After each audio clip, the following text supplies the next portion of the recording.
সুবহানাল্লাহ না কেন? আমাদের নবী কি খালি বিশ্ব নবী? তাহলে বিশ্ব নেতাকে?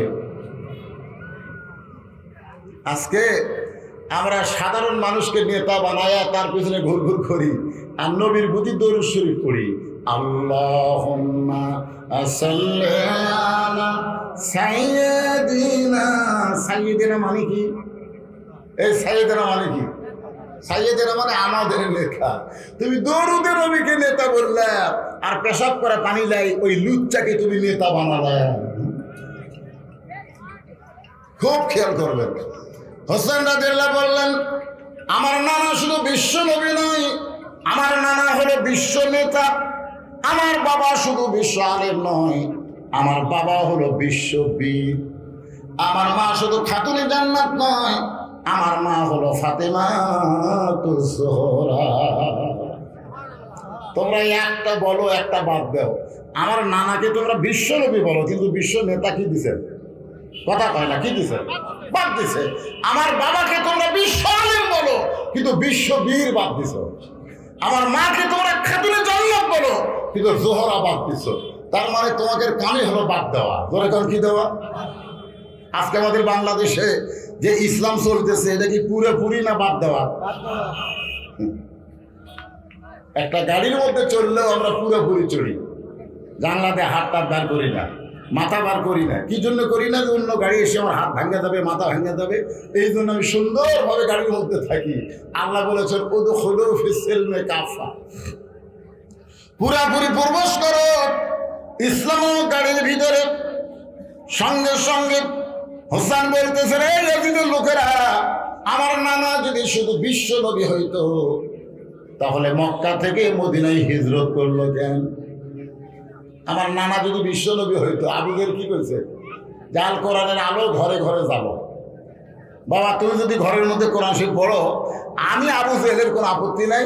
তুমি সারা রাত কোরআন পড়বা, আমি সারা রাত খাড়া হয়ে থেকে শুনবো। সুবহানাল্লাহ করবেন নাকি? সুবহানাল্লাহ, সুবহানাল্লাহ।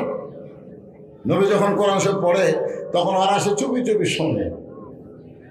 আর আবু জেহেল এমন কথা বলেছে, কি সুন্দর কোরআনের বাণী, রাতটা কোন দিক দিয়ে গেল আমি বুঝবারই পারিনি। তাহলে চিন্তা করেন, এ কোরআন শুনতে কি ভালো লাগে না? এ কথা ভালো লাগে কে লাগে না? কোরআন যখন তেলাওয়াত করে সেই, কিন্তু কোরআনের তাফসীর যখন করবার দেয় তখনই কই কে রে, এটা আবার কি কয়?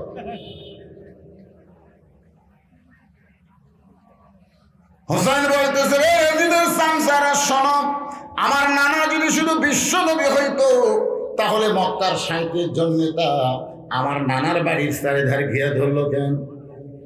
37 জন নেতা গভীর রাত্রে আল্লাহ নবীর বাড়ির চারিধারে ঘেরাও করছে, লাঠি সোটা নিয়ে। বাড়ির থেকে যেন বাড়াবার না পারে, বাড়ালেই কি করবে?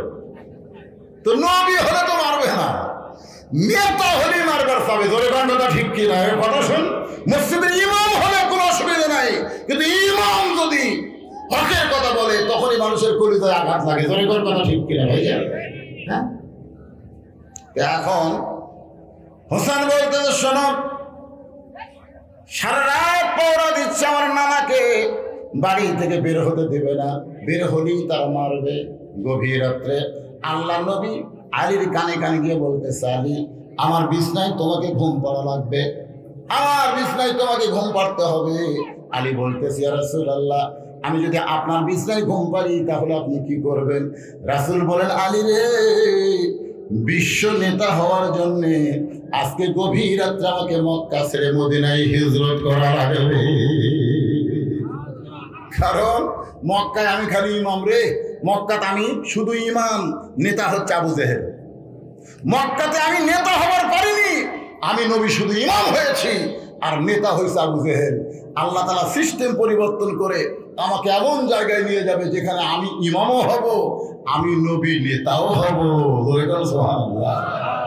আজকে আমাদের বাংলাদেশে একদল হচ্ছে নেতা, একদল হচ্ছে ইমাম। জোরে কোন কথা ঠিক কিনা? আজকে ইমাম আর নেতার মধ্যে তফাৎ আছে না নাই? জোরে কোন আছে না নাই? তো আলী আমার বিছনায় ঘুম পড়ো। হযরত আলী আল্লাহ নবীর বিছনায় ঘুমায় গেলেন। আল্লাহ নবী চুপি চুপি গভীর রাত্রে ঘর থেকে বের হয়ে দেখলেন প্রত্যেকটা নেতারা প্রত্যেকটা নেতারা লাঠি নিয়ে দাঁড়ায় আছে, তরবারি নিয়ে দাঁড়ায় আছে, প্রত্যেকের চোখ খালি বিলাইয়ের মতন জ্বলতেছে। আপনার রাত্রেবেলা বিলাই দেখছেন, চোখ খালি লাইটের মতন কষ্ট করে দেখতেছে, মানে নবী বার হলেই ওরা মারবে। নবী ডাক দেবেন, আপনি আমাকে ঘর থেকে বাইর হতে বললেন, কিন্তু যেইভাবে নেতার লাঠি সোটা নিয়ে দাঁড়ায় আছে আমি এখন কি করব? আল্লাহ বলেন, নবী গো, আপনার উপর যেই কোরআন নাজিল করেছি, এই কোরআন শুধু তেলাওয়াতের কিতাব না, এই কোরআন হলো একটা পারমাণবিক অস্ত্র। সুবহানাল্লাহ। এই যে কোরআন সব দেখতেছেন, এই কোরআন খালি পড়ার কিতাব না, এই কোরআন হলো একটা অস্ত্র। এই কোরআনের দুটো আয়াত আপনি এক মুষ্টি বালির মধ্যে পুরা ফুঁক দেন, ফুঁক দিয়ে বালি উড়ে দেন। নবী এক মুষ্টি বালির মধ্যে দুটো আয়াত করে বালি উড়ে দিছে, প্রত্যেকটা নেতাকে চোখের মধ্যে ঢুকে গেছে। যে 37 জন নবীর বাড়ির সালেদার পড়া দিচ্ছিল, ওকে চোখের মধ্যে বালু ঢুকছে। ধরে কোন কি ঢুকছে? এখন আপনারা বলেন, চোখের যদি বালু ঢোকে, হাতত লাঠি থাকে? হাতত লাঠি থাকবে? লাঠি ফেলে দেখেনি, চোখ ঘুষতেছে। আল্লাহ রাসূল বলতেছে, আল্লাহ কি সুযোগ, ওরকে লাঠি নিয়ে ওরকে পাশাতে এখন বেড়ে দেবে। যে লাঠি নিয়ে আমি নবীকে মারতে এসেছে, সেই লাঠি ফেলে দিয়ে চোখ ঘুষতেছে, এখন কি বসাবো নাকি? আল্লাহ বলে, হাবিব আজকে বসান লাগবে না, টাইম মতো বসান হবে। ধরেখান কথা ঠিক না? আজকে যারা নবীর ওয়ারিসদের সঙ্গে ফাজলামো করতেছে, আজকে হয়তো তারা চুপি চুপি বাড়িতে না থেকে রাস্তাঘাটে থাকতেছে, সময় একদিন আসবে বসানো হবে। ধরেখান কথা ঠিক না? যান, আপনি যান, দেখেন আমার নবী বিশ্ব নেতা গভীর রাত্রে আবু বকরের দরজায়, নেতার কর্মী কেমন একটু খেয়াল করে শোনেন। শুধু দরজায় ডাক দিল, আস্তে করে আবু বকর, সঙ্গে সঙ্গে দরজা খুলে গেছে। নবী চমকে কে বলে, আবু বকর, এই গভীর রাত্রে আমি তোমার ঘরে আসতেছি, তুমি কি জানো নাকি? আবু বকর বলে, হুজুর, কয়েক মাস আগে আপনি বলেছিলেন একদিন গভীর রাত্রে মক্কা থেকে মদিনায় হিজরত করা লাগবে, আপনি আমাকে সঙ্গে করে মদিনায় যাবেন। সেদিন থেকে আজ পর্যন্ত কোন রাত্রিবেলা আমি ঘুমাইনি, বরং সারা রাত দরজায় দাঁড়িয়ে থাকি। আল্লাহ রাসূল বলেন, চলো যাই। এই বলা মাত্র আবু বকর রওনা দিছে। রাসূল বলেন, আবু বকর, তোমাকে আমি বললাম চলো যাই, কোথায় যাওয়া লাগবে? তুমি একটাবার প্রশ্ন করলে না, বলা মাত্রই আমার সঙ্গে রওনা দিলে।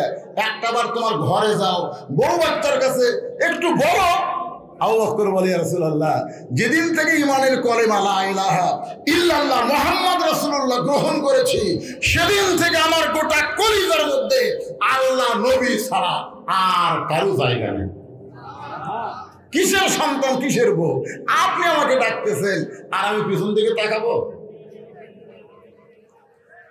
মক্কা থেকে মদিনার উত্তর দিকে, কিন্তু আল্লাহ নবী আবু বকরকে নিয়ে রাস্তা দিলেন পূর্ব দিকে। আবু বকর বলে, হুজুর বেয়াদবি নেবেন না, আপনাকে আল্লাহ হিজরত করতে বলেছেন মদিনায়, কিন্তু মক্কা থেকে মদিনা উত্তর দিকে, আপনি পূর্ব দিকে রওনা কেন দিলেন? রাসূল বলে, আবু বকর, ওই যে একটা বিশাল পাহাড় পূর্ব দিকে দেখতেছ, ওই পাহাড়ের মাথায় আমাদের দুইজনকে কষ্ট করে উঠতে হবে। ওই পাহাড়ের মাথায় ৬,০০০ ফুট উপরে উঠে একটা গর্তের মধ্যে আমাদেরকে আত্মগোপন করা লাগবে। একবার আমাকে একজন বললো, হুজুর, এই যে আজিজুল হক জেহাদি ওয়াজ যখন শেষ হয় তখন বাতি লিবে দিয়ে চলে যায়। মানে যখন ওয়াজ শেষ তখন কি লিবে? বাতি লিবে দেয়। এখন বলেন, এত হকের ওয়াজ করে যাওয়ার সময় বাতি লিবে দিল, এটা কেমন হলো? আমি বললাম, পাগলা রে, এই বাতি লিবে দেওয়াই হলো গাড়ির সুর। জোরে কথা ঠিক কিনা? আল্লাহ নবী আবু বকরকে নিয়ে গাড়ির সুরের মধ্যে আত্মগোপন করেছে। আবু বকর বলে, রাসূলুল্লাহ, আপনি যে গর্তের মধ্যে আত্মগোপন করলেন, এটা কার ভয়ে করলেন? আল্লাহর ভয়ে না কাফেরের ভয়ে? এখন নবীর উম্মতকে আমি প্রশ্ন করতেছি, আপনারা বলেন তো, নবী আবু বকরকে নিয়ে যে গর্তের মধ্যে লুকা থাকলো, এটা কার ভয়ে? আল্লাহর ভয়ে না কাফেরের ভয়ে? জোরে কোন কথা হয় না। কাফেরের কোনো ভয় নবীর কলিজাত আছে? তাহলে এটা বোঝা লাগবে তো। জয়পুরহাট থেকে আমাকে একজন বলতে, হুজুর আপনার খবর কি? আমি কইলাম আলহামদুলিল্লাহ। তা আমি কইলাম বাজান তোমার খবর কি? কয় নাউজুবিল্লাহ। আমি কইলাম নাউজুবিল্লাহ কেন? বলে হুজুর আজান হচ্ছে, আকামত হচ্ছে, কিন্তু ইমাম নাই। আমি বললাম আজান হয় আকামত হয়, ইমাম নাই কেন? বলে ইমামকে কয়েকদিন হলে পুলিশ খুঁজতেছে, ইমাম যে কোন জায়গায় ঢুকেছে আমরা ইমামকে আর পাচ্ছি না। আমি বললাম আলহামদুলিল্লাহ। মুয়াজ্জিন বলে হুজুর ইমাম পুলিশের ভয়ে লুকালো, আর আপনি আল্লাহর শুকর আদায় করলেন কেন? আমি বললাম পাগলা, ইমামকে পুলিশ কেন খুঁজতেছে আগে তদন্ত করে দেখো। ইমাম কি সুদের ব্যবসা করে? ইমাম কি ঘুষের ব্যবসা করে? ইমাম কি গাঁজা বিক্রি করে? ইমাম কি হিরোইন বিক্রি করে? একটু তদন্ত করে দেখো। মুয়াজ্জিন বলতে আমাদের 14 গ্রামের মধ্যে আমাদের ইমামের চাইতে ভালো লোক কেউ নেই। তোমাদের গ্রামে চোর ডাকাত আছে, কথা আছে, তো পুলিশ চোর ডাকাতকে না খুঁজে ইমামকে কেন খুঁজতেছে? তদন্ত করো। 2 দিন পরে মুয়াজ্জিন আমাকে মোবাইল করে বলতে, হুজুর ইমামের মারাত্মক দোষ আছে। আমি বললাম কি দোষ? বলে ইমামের মারাত্মক দোষ হলো ইমাম শুধু মসজিদ আল্লাহর ঘর বিশ্বাস করে না, ইমাম বিশ্বাস করে গোটা বাংলাদেশ আল্লাহ। আপনার বলেন তো এটা কি ইমামের খুবই দোষ? মসজিদ কার? বাংলাদেশ কার? ইমাম বিশ্বাস করে শুধু মসজিদ ভালো করলে হবে না, গোটা বাংলাদেশ ভালো করতে হবে। আর গোটা বাংলাদেশ ভালো করতে গেলে বর্তমান আইন যে হবে না, আমার আল্লাহর কোরআনের আইন চালু করা লাগবে। ইমাম গোপনে গোপনে এই কোরআনের দলের সাথে যোগ দিছে, এইটাই পুলিশ খবর পায়, তখন থেকে ইমামকে খুঁজতেছে। আমি বললাম পাগলা, ইমাম লুকাইনি রে, ইমাম গাড়ে সুরের সুন্নত আদায় করতেছে। তো ঠিক না? কি মনে করতেছেন? সকাল হয়ে গেছে, সকাল। আবু জেহেল বলতেছে সে হারে আমরা পহরা দিলাম, পলাবার তো পারলো না, তো কি করা যায়? আবু সুফিয়ান বলতেছে এরকম 37টা গোত্র একত্র হওয়া যাবে? বলে তা তো যাবে না, তা আজকেই ফয়সালা করা লাগবে। বের হয়নি তো কি হয়েছে? দিনের বেলা টেনে বের করে বাপদাদার 14 গোষ্ঠী ধর্মের উপর চুনকালি মারতেছে, তার বাঁচে থুয়ে লাভ কি? আবু জেহেল বলতেছে চলো যাই। 37 জন নেতার নেতৃত্ব আবু জেহেল দিয়ে আল্লাহ নবীর ঘরের দরজা খুলে তাকায় দেখে উড়ে তামানে চাদর দিয়া ঘুমের সাউন্ড বার হয়ে গেছে। ঘুমের সাউন্ড দেখবেন, তারা অনেক লোক ঘুম পড়ে, ঘুম পড়ে না তো ওরে তামানে চাদর দিয়ে নাকের সাউন্ড। আবু জেহেল কয় কি রে, তাকে মারার জন্য আমরা সারা রাত চেতন, আর এই বেটা চেহারে লাখ টাকা ঘুম পড়ে, কে রে? আসলে তো তাই, যাক মারার জন্য সারা রাত আপনার লাখ টাকা কি করতেছে? আবু জেহেল একজন কর্মী ছিল, তার নাম হলো উলিদ ইবনে মুগিরা। জোরাবারের নাম কি? উলিদ ইবনে মুগিরার হাতে একটা তরবারি ছিল। ওই তরবারিটা আল্লাহর নবীকে বিশ্বাস করে যখন চাদরের উপরে মারবার চায়, এইরকম তরবারি চাদর উপরতে মারবে, কারণ বিশ্বাস করে চাদরের মধ্যে আল্লাহর নবী ঘুম পাড়তেছে, যাকে সারা রাত চেতন থেকে পহরা দিলাম, আর সেই বেটা আর আমি ঘুম পাড়ে, একে না মারা পর্যন্ত আমার শান্তি নাই। এই বলে উলিদ বিন মুগিরা যখন 2 দিকে ধারালো বর্ষা মারতে চাই, সঙ্গে সঙ্গে আবু জেহেল ফতোয়া দিয়েছে, উলিদ ঘুমন্ত মানুষকে মারা জায়েজ নাই। সুবহানাল্লাহ, সুবহানাল্লাহ। কার মধ্যে হতে পারে? আমি মসজিদের মধ্যে দেখতেছি, খুব খেয়াল করে দেখতেছি, আমি কিন্তু ভিতরে ঢুকিনি, দাঁড়া থেকে দেখতেছি 3 জন মিলে জামাত করতেছে। 3 জন, ধরে কোন কয়জন? ডান পাশে আওয়ামী লীগ, বাম পাশে বিএনপি, আর মাঝখানে জামাত। এখন বলতেছে কে রে, আমরা যে 3 জন, আমাকে ইমামতি কেউ করবে, মানে আমরা যে 3 জন মুসল্লি ইমামতি কে করবে? তা আওয়ামী লীগ বলতেছে ভাই আমি জীবনে নামাজ পড়ি রে, কিন্তু পড়াবার পারি না। বিএনপি বলতেছে আমি আকামত দিবার পারি, কিন্তু সামনে যাওয়ার পারি না। তো জামাত ইসলাম বলতেছে এখন তোমরাই বলো কে যাবে?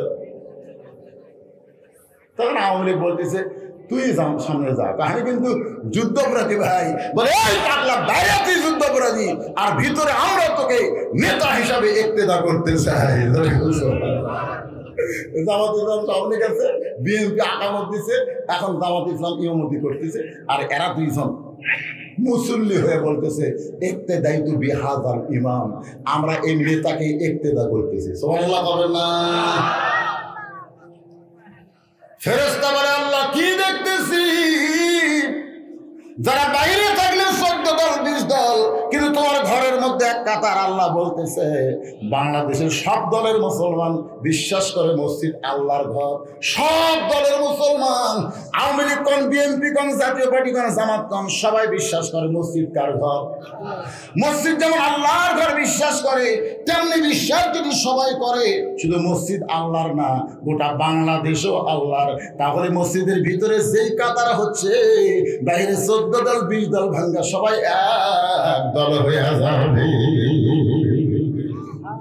আজকে আপনারা মানেন বা না মানেন, সত্যি করে বলেন তো, মসজিদ কার? আরো জোরে বাংলাদেশ কার? আরো জোরে। এটা আপনারা বলতেছেন, কিন্তু লোক দেখি দেখান। আমার বাড়ি হুজুর, আমার বাপের বাড়ি, আর ও দুটা মসজিদ, ও দুটা মসজিদ। একটু মনোযোগ দেবেন। ওলীদ বিন মুগীরাকে আবু জেহেল ফতুয়া দিছে, লোকটা খারাপ কিন্তু ফতুয়া ভালো না। এই ঘুমন্ত মানুষকে মারা জায়েজ নেই। ওলীদ বিন মুগীরা বলতেছে নেতাজি আপনার সব কথা মানা যাবে না, সারা রাত চেতন থাকে, হ্যাঁ, যাকে আমরা মারার জন্য পহরা দিলাম, আর এই বেটা চাদরের মধ্যে ঘুম পাড়ে, এরা না মারা পর্যন্ত আমার করে যায় শান্তি নাই। এই বলে আবার যখন বর্ষা মারতে চাই, আবু জেহেল খপ করে বর্ষাটা ধরে বলতেছে রে ওলীদ বিন মুগীরা, আমি নেতা হয়ে তোরে নিষেধ করতেছি, ঘুমন্ত মানুষকে মারা চলবে না। আপনার বলেন তো, ওলীদ বিন মুগীরা মারতে চায়, আবু জেহেল বাধা দেয়, এর মধ্যে কারণ আছে না নাই? কারণ কি? কারণ আবু জেহেল জানে এই চাদরের মধ্যে যে ঘুম পাড়তেছে সে আল্লাহর নবী, আর আল্লাহ নবীর বাড়ি আবু জেহেলের বাড়ি একেবারে লাগালাগি। আবু জেহেল জানে আব্দুল লতিফুল আল্লাহর নবী, তাকে যদি আমার বাড়ির কাছে মারা হয় তাহলে গজব আসলে আমি সহ শেষ হয়ে যাব। এই জন্যই বর্ষা খপ করে ধরছে। এখন আপনাদের কাছে একটা বিষয় আমি জানতে চাচ্ছি, সেটা হলো আল্লাহ নবীর সবচাইতে বড় শত্রুর নাম কি? কথা কয় না কেন? আপনারা জানেন না নবীর সবচাইতে বড় শত্রুর নাম কি? সবচাইতে খারাপটার নাম কি? না, সবচাইতে বড় শত্রু হলো আবু জেহেল, আর সবচাইতে খারাপটার নাম হলো ওলীদ বিন মুগীরা। আজকে এই জিনিসটা খেয়াল রাখবেন, একটা হলো বড় শত্রু, একটা হলো খারাপ শত্রু। এখন চিন্তা করেন ওলীদ বিন মুগীরা কেমন খারাপ। ওই আল্লাহর নবীকে সবসময় কথা দিয়ে কষ্ট দিত। নবী একদিন সাহাবীদের সামনে ওয়াজ করতেছে, ওলীদ বিন মুগীরা সাইড থেকে বলতেছে, ও মুসলমানের নবী, মুসলমান তোমার ওয়াজ শুনে কিন্তু আমরা শুনি না। যাই জন্মের আগে বাবা হারাইছে, তাই এবার কিসের নবী রে? তুমি যদি সত্যি আল্লাহর নবী হও তাহলে জন্মের আগে তোমার বাপ বলো কেন? আচ্ছা আপনার বলেন তো, জন্মের আগে যে নবীর বাপ মারা গেছে এইটা কি নবীর দোষ? এই কথা এখন এটা কি নবীর দোষ? আপনার যদি কেউ বলে বন্ধু যদি এত বক্তা ভালো তাহলে দেখতে কালো কেন? যদি এরকম বলে যে বক্তা এত ভালো দেখতে এরকম কালো কেন, আপনার বলেন তো আমি কালো কি আমি হসি? কে করছে? আল্লাহ করছে। শিশুকালে ময়রা গেছে মা, গর্বে থাকতে মরছে পিতা, নবী চোখে দেখলেন না। সবাই বলেন কে করিবে লালন পালন, কে দিবে সান্ত্বনা? এই দুনিয়ার এই তিন নবী ছিলেন একজনা। নবীর চোখ দিয়ে দর দর করে পানি পড়তেছে। আল্লাহ কা হাবিব আপনার চোখ দিয়ে পানি পড়তেছে, যে ওলীদ বিন মুগীরার কথার দ্বারা আপনার চোখের পানি ঝরলো, সে ওলীদ বিন মুগীরাকে আপনি চিনেন? আল্লাহ রাসূল বলতেছে আল্লাহ চিনবো না কেন, ও হচ্ছে মুগীরার বেটা ওলীদ। আল্লাহ বললেন হাবিব দুনিয়ার সবাই জানে মুগীরার বেটা ওলীদ, কিন্তু বেটা আসলে মুগীরার বেটা ওলীদ নয়, ওর পরিচয় হলো উতুল্লিম বাদা জালিকা জানিম। তার পরিচয় হলো ও জারদ সন্তান। ধরে গান কি সন্তান? এ কথা কন না কেন, কি সন্তান? নবীর সঙ্গে গিয়ে বলে আল্লাহ আমার কষ্ট দিয়ে চোখের পানি বের করছে, এই জন্যই কি আপনি আয়াত নাযিল করলেন? আল্লাহ বলেন, হাবিব, কিয়ামত পর্যন্ত যারা আপনার বিরুদ্ধে কথা বলবে তারা সকলেই জারদ সন্তান। আজও বাংলাদেশে যারা নবী রাসূলের বিরুদ্ধে কথা বলে তারা কি? তারা কি? আজকে ফেসবুকে দেখেন বিএনপির একজন সাবেক এমপি ফেসবুকে ভাইরাল হয়ে গেছে। ভাইরাল কি বলতেছে, লাইলাতুল মেরাজে গিয়ে নবীকে দেখলো, কারো দাঁত কাটতেছে, কারো জিহ্বা কাটতেছে, কারো কানের মধ্যে আগুন দিচ্ছে। মেরাজের একটা ঘটনা নাই? ওই এমপি বলতেছে এগুলো সব ভুয়া কথা, কারণ মানুষ মরার পরে জাহান্নামে যাবে, এখনো মরেনি, কিয়ামতের বিচারই হয়নি, তাহলে নবী এগুলো দেখলো কেমনে? আপনারা বলেন তো ওর ইমান আছে? আল্লাহর নবী বলেছে, আমি দেখে আসলাম, যারা সুদ খাচ্ছে তারকে কি হচ্ছে, যারা ঘুষ খাচ্ছে তারকে কি হচ্ছে, যে মেয়েরা পর্দা মানেনি তারকে কি হচ্ছে। এগুলা কি আল্লাহ আগে নবীকে দেখাবার পারে না? যা পরে হবে তাকে আল্লাহ নবী দেখাবার পারে না? এখন তো পারে না। অথচ এত বড় একটা নেতা ফেসবুকে ভাইরাল হয়ে গেছে, নবীর এই সকল হাদিসকে সে মিথ্যা বলতেছে। কোন দেশে? কোন দেশে? বাংলাদেশের যুবকেরা খালি সারাদিন ফেসবুক নিয়ে আছে। আগে তো বিকেলবেলা দেখা যেত ফুটবল খেলতো কালীতলা মাঠে, ঠিক না? আগে বিকেলে দেখা যাইতো কালীতলা মাঠে ওরা ক্রিকেট খেলতেছিল, কিন্তু এখন দেখা যায় একটা নাই। কিন্তু যুবকগুলো গেল কোথায়? একজন বলতেছে, দেখবার যদি চান তারা গাছ তলার যান। দেখবার যদি চান যুবকগুলো কোথায়? গাছ তলার যান। গাছ তলার যায় দেখে ওরা 15 জন মোনাজাত করতেছে, এরকম মোনাজাত করতেছে। কি দিয়ে মোনাজাত করতেছে? কি দিয়ে মোনাজাত করতেছে? আমাদের যুবকেরা যেইভাবে মোবাইল আসক্তি হয়ে গেছে, এদের ভালো করা খুবই কঠিন। যুবক ভাই রে, এখন এই চলতেছে, আজ থেকে 10 বছর পরে যে কি হবি ভাই। যুবকেরা এখনো মেলার মধ্যে ঘুরতেছে, মেলার দোকানদাররাও এখনো ব্যবসা করতেছে। আপনারা কি মনে করতেছেন যে সমস্ত দোকানদাররা ব্যবসা করতেছে আল্লাহ ওইটুক সাইজ করবি না? যদি ফুলগুলো হয় অভিমানে ঝরে যায়, আমি মালা গেথে বলো কারে পরাবো, সে যে কেন এলো না, কিছু ভালো লাগে না, দোকানদার কবরে আসুক তারে। আজকে কোরআনের মাহফিলের ওয়াজ বাদ দিয়ে তোমার ব্যবসা শুরু করছে। একটা দোকানদার আল্লাহ রাখবে না, সাইজ করবে, পিঠে সাইজ করবে। কথা লিখবে, কারণ মুসলমানের বাচ্চা হলে এত রাত্রে তোমাকে দোকানদারি করানো বাদ দাও, বাদ দাও। আল্লাহ কোরআনে বলেছেন, ওয়াকাল্লাযীনা কাফারু লা তাসমাউ লিহাযাল কুরআন ওয়ালগাউ ফীহি লাআল্লাকুম তাগলিবুন। যারা কাফের বাচ্চা, কাফের, তারা কোরআনের অপোজিশনে মেলা লাগাবে। কাফের বাচ্চারা যেন মানুষগুলো কোরআনের মাহফিলে ঢুকতে না পারে, ওরা যেন মেলা ঘুরে ঘুরে বাড়ি যায়। এরা কাফের বাচ্চা, তাদের সামনে আল্লাহ এই কোরআনের কথা বলেছেন। সারা রাত দোকানদারি করা লাগবে। এই যে ব্যবসা করতেছে, টাকা কামাই করতেছে, তোমার প্যারালাইসিস হবে, তোমার ক্যান্সার ধরবে, তোমার কিডনি ড্যামেজ হবে। এই ব্যবসার টাকা নাই, গোটা দোকানে তৈল বিক্রি করলো ভালো হবে না। কথা কয়, কথা কয় না, বিয়ের কি করো আল্লাহর সাথে? এরা দোকান বন্ধ করে দিলেই তো এই যুবকগুলার ওই রাস্তার বাড়ি খায় না, এতিমের মতো সব ঘুরতেছে, মন খারাপ করতেছে। দোকানদার মন খারাপ করে না, এতক্ষণ বেচছে তোর করে পাবো 10টা বাজতেছে। 10টা মানে কি? সেই 5:30টায় মাগরিব লাগছে, 4.5 ঘন্টা দোকানদারি করছি। আল্লাহর রাস্তায় বাদ দে, আল্লাহর রাস্তায় বাদ দে। এখন দোকান গুছালে একটা কিছু বিক্রি করবো না। একটু মনোযোগ দিয়ে কথাগুলো শুনবেন। আল্লাহ ডাকতে বলে, হাবিব, কিয়ামত পর্যন্ত আপনার বিরুদ্ধে যারা কথা বলবে তারা সকলেই জারত সন্তান। কি সন্তান? ইন্নামা ইয়াখশাল্লাহ মিন ইবাদিহিল উলামা। রাসূল বলেছেন, আল উলামা ওয়ারাসাতুল আম্বিয়া। নবীদের বিরুদ্ধে শুধু নয়, আলেমদের বিরুদ্ধে যারা কথা বলবে তাদেরও জন্মের সমস্যা আছে। ঠিক জোরে গান, ঠিক জোরে গান। 1 টাকার বিরুদ্ধে কথা নাই, খালি মৌলবীদের বিরুদ্ধে কথা। আমাদের বাংলাদেশে চোর ডাকাতের কোনো লিস্টই হয় না, হয়েছে? দুর্নীতিবাজের কোনো লিস্টি হয়েছে? ঘুষখোরের কোনো লিস্টি হয়েছে? কিন্তু আমাদের মতন বক্তাকে লিস্টি আছে, লিস্টি 116 জনের মধ্যে আমার নাম তো 18 নম্বরে। কয় নম্বরে? আয় আয়, কি কথা রে, চোর ডাকাতের কোনো তালিকা হলো না রে, আলেমদের তালিকা করছে। এমন একটা দেশে আমরা বসবাস করতেছি। একটু মনোযোগ দিয়ে শুনবেন।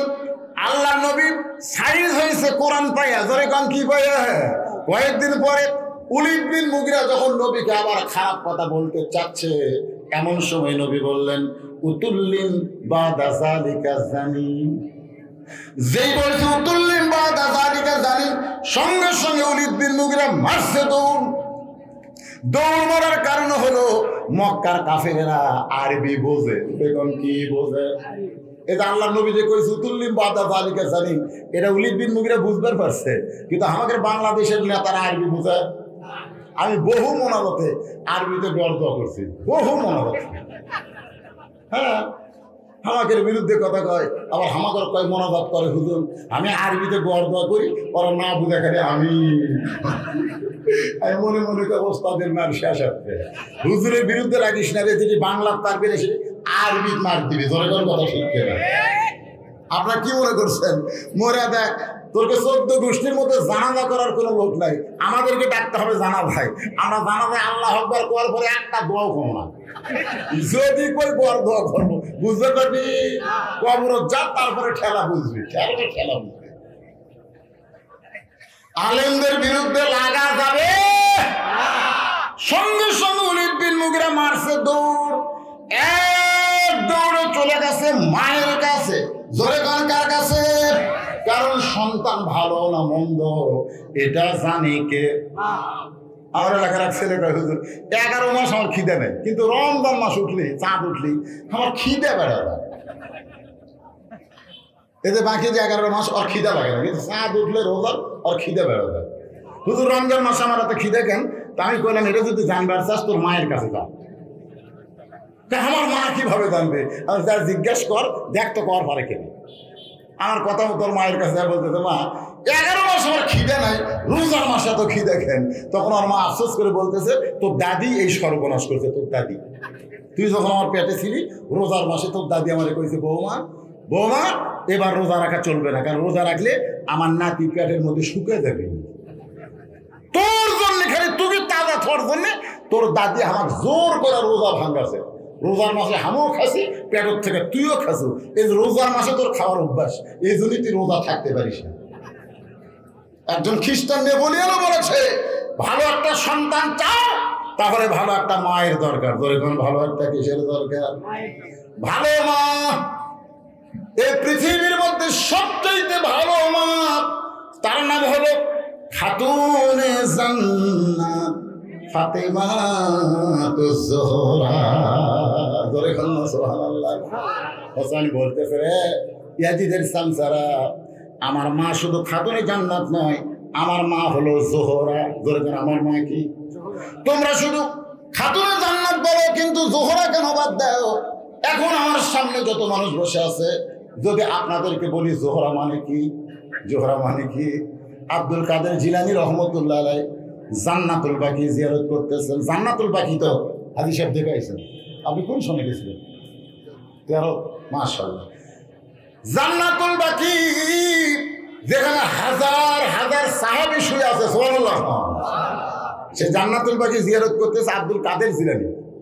পিছন থেকে এক মুরিদ বলতেছে হুজুর আপনি চোখ বন্ধ করলে গোটা পৃথিবীর খবর বলতে পারেন।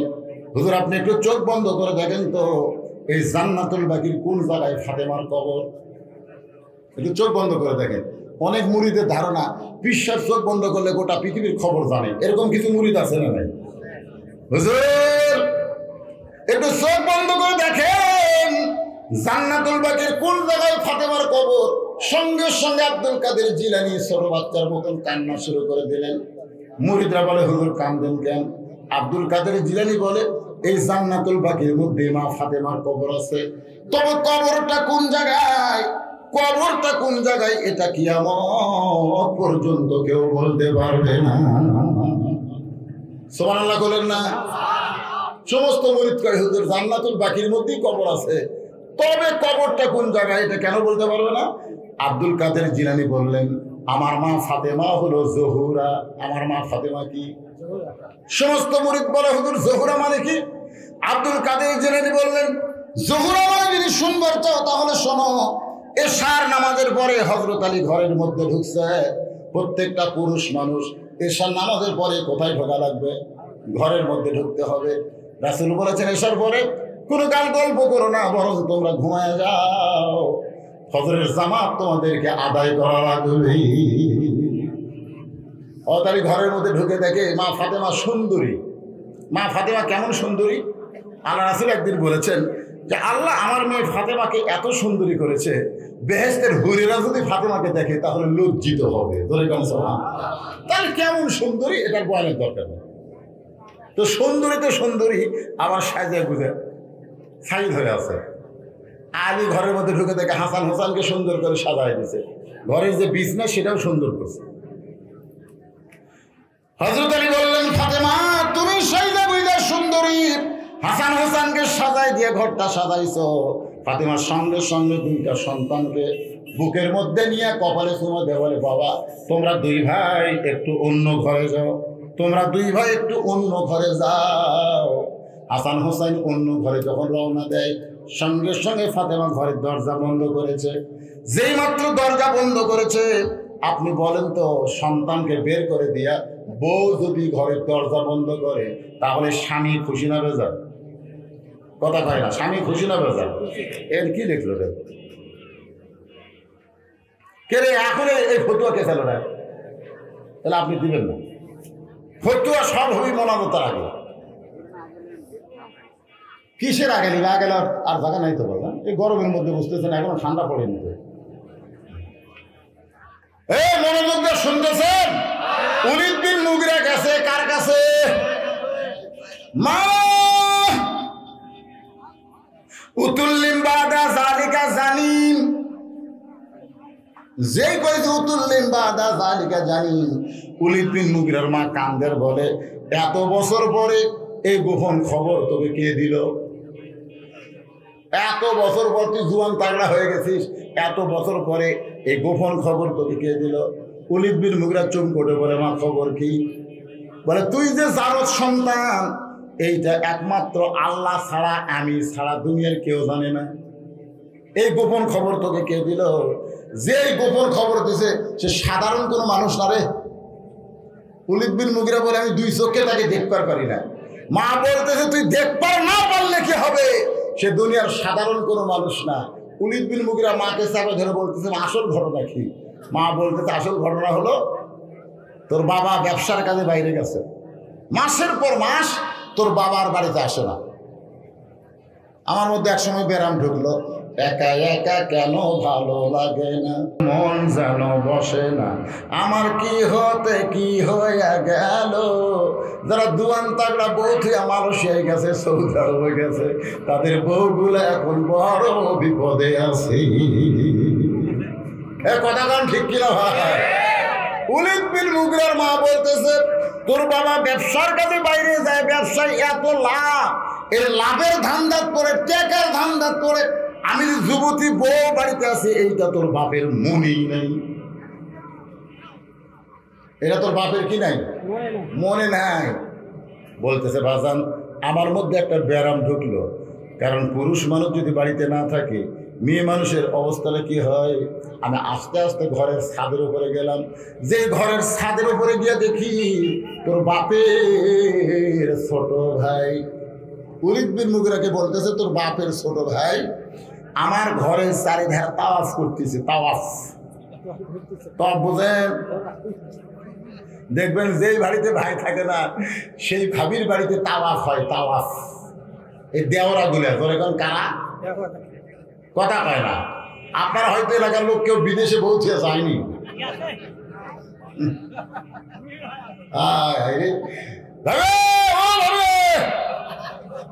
ভাবি তো ডাক শুনে কি হয়েছে গো? দেওরা বলতেছে, ভাবি আপনার তো সাইজ ভাবি, মনে হয় আপনার বিয়েই হয়নি। এমন জায়গার তাল মারছে, মনে হয় আপনার বিয়েই হয়নি। ভাবি কান্দের কয়, এই কথা তোমার ভাই জীবনেও কয়। আপনারা বলেন তো দেওয়ারে এত তারিফ করার কারণ কি? ওভার ডিউটি মারবে, over duty, over duty. Walid বিন মুগীরার মা বলতেছে, তোমার বাপের ছোট ভাই বাড়ির চারিধারে তাওয়াফ করতেছে। এই দৃশ্য দেখার পরে আমি একটু মেয়ে মানুষ একটু ইশারা দিলাম, আসলে রাস্তার যত যুবক নষ্ট এটা কিন্তু মেয়ে মানুষের কারণে। কারণ একটা যুবক আমাদের খারাপ হতো না যদি মেয়েরা বেপরদা না হতো। ধরে কোন ঠিক কিনা? একটু চোখের টিভি মারছি, মারা তালা থেকে নিচে নামছি, আশা ঘরের দরজা খুলছি, দেখি তোমার বাপের ছোট ভাই আমার দেওরা ঘরের মধ্যে ঢুকে বলতেছে, ভাইয়া তোমার বর, আমি যে দেবর, বুঝে দেখো ভাবি কার বেশি দাবি। ভাইয়া গেছে মালয়েশিয়ায়, আমি এখন আসি। তোমার বাপের ছোট ভাইয়ের সঙ্গে আমার মিলন হলো, ওই মিলনের মাধ্যমে তুমি আমার গর্ভে এসেছো, তুমি আসলেই যারো তো সন্তান। উতুল্লিম বাদা জালিকা জালিম। ওলীদ বিন মুগীরা কি সন্তান? আবু জেহেল কি ধরে আছে? বর্ষা ধরে আছে। আমি নেতা হয়ে বলছি যে ঘুমন্ত মানুষকে মারা চলবে না, তুই তাও মারিস কেন?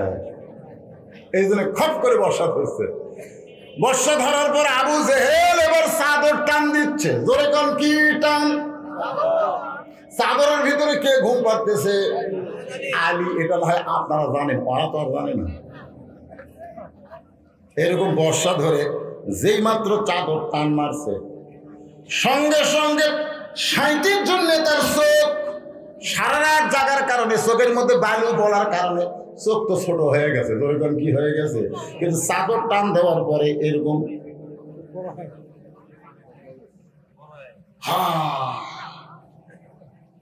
কে রে এ তোরা যে মাঝে মধ্যে জানলা দিয়ে ভুল কি মারা পড়া দিলি, কি দেখলি?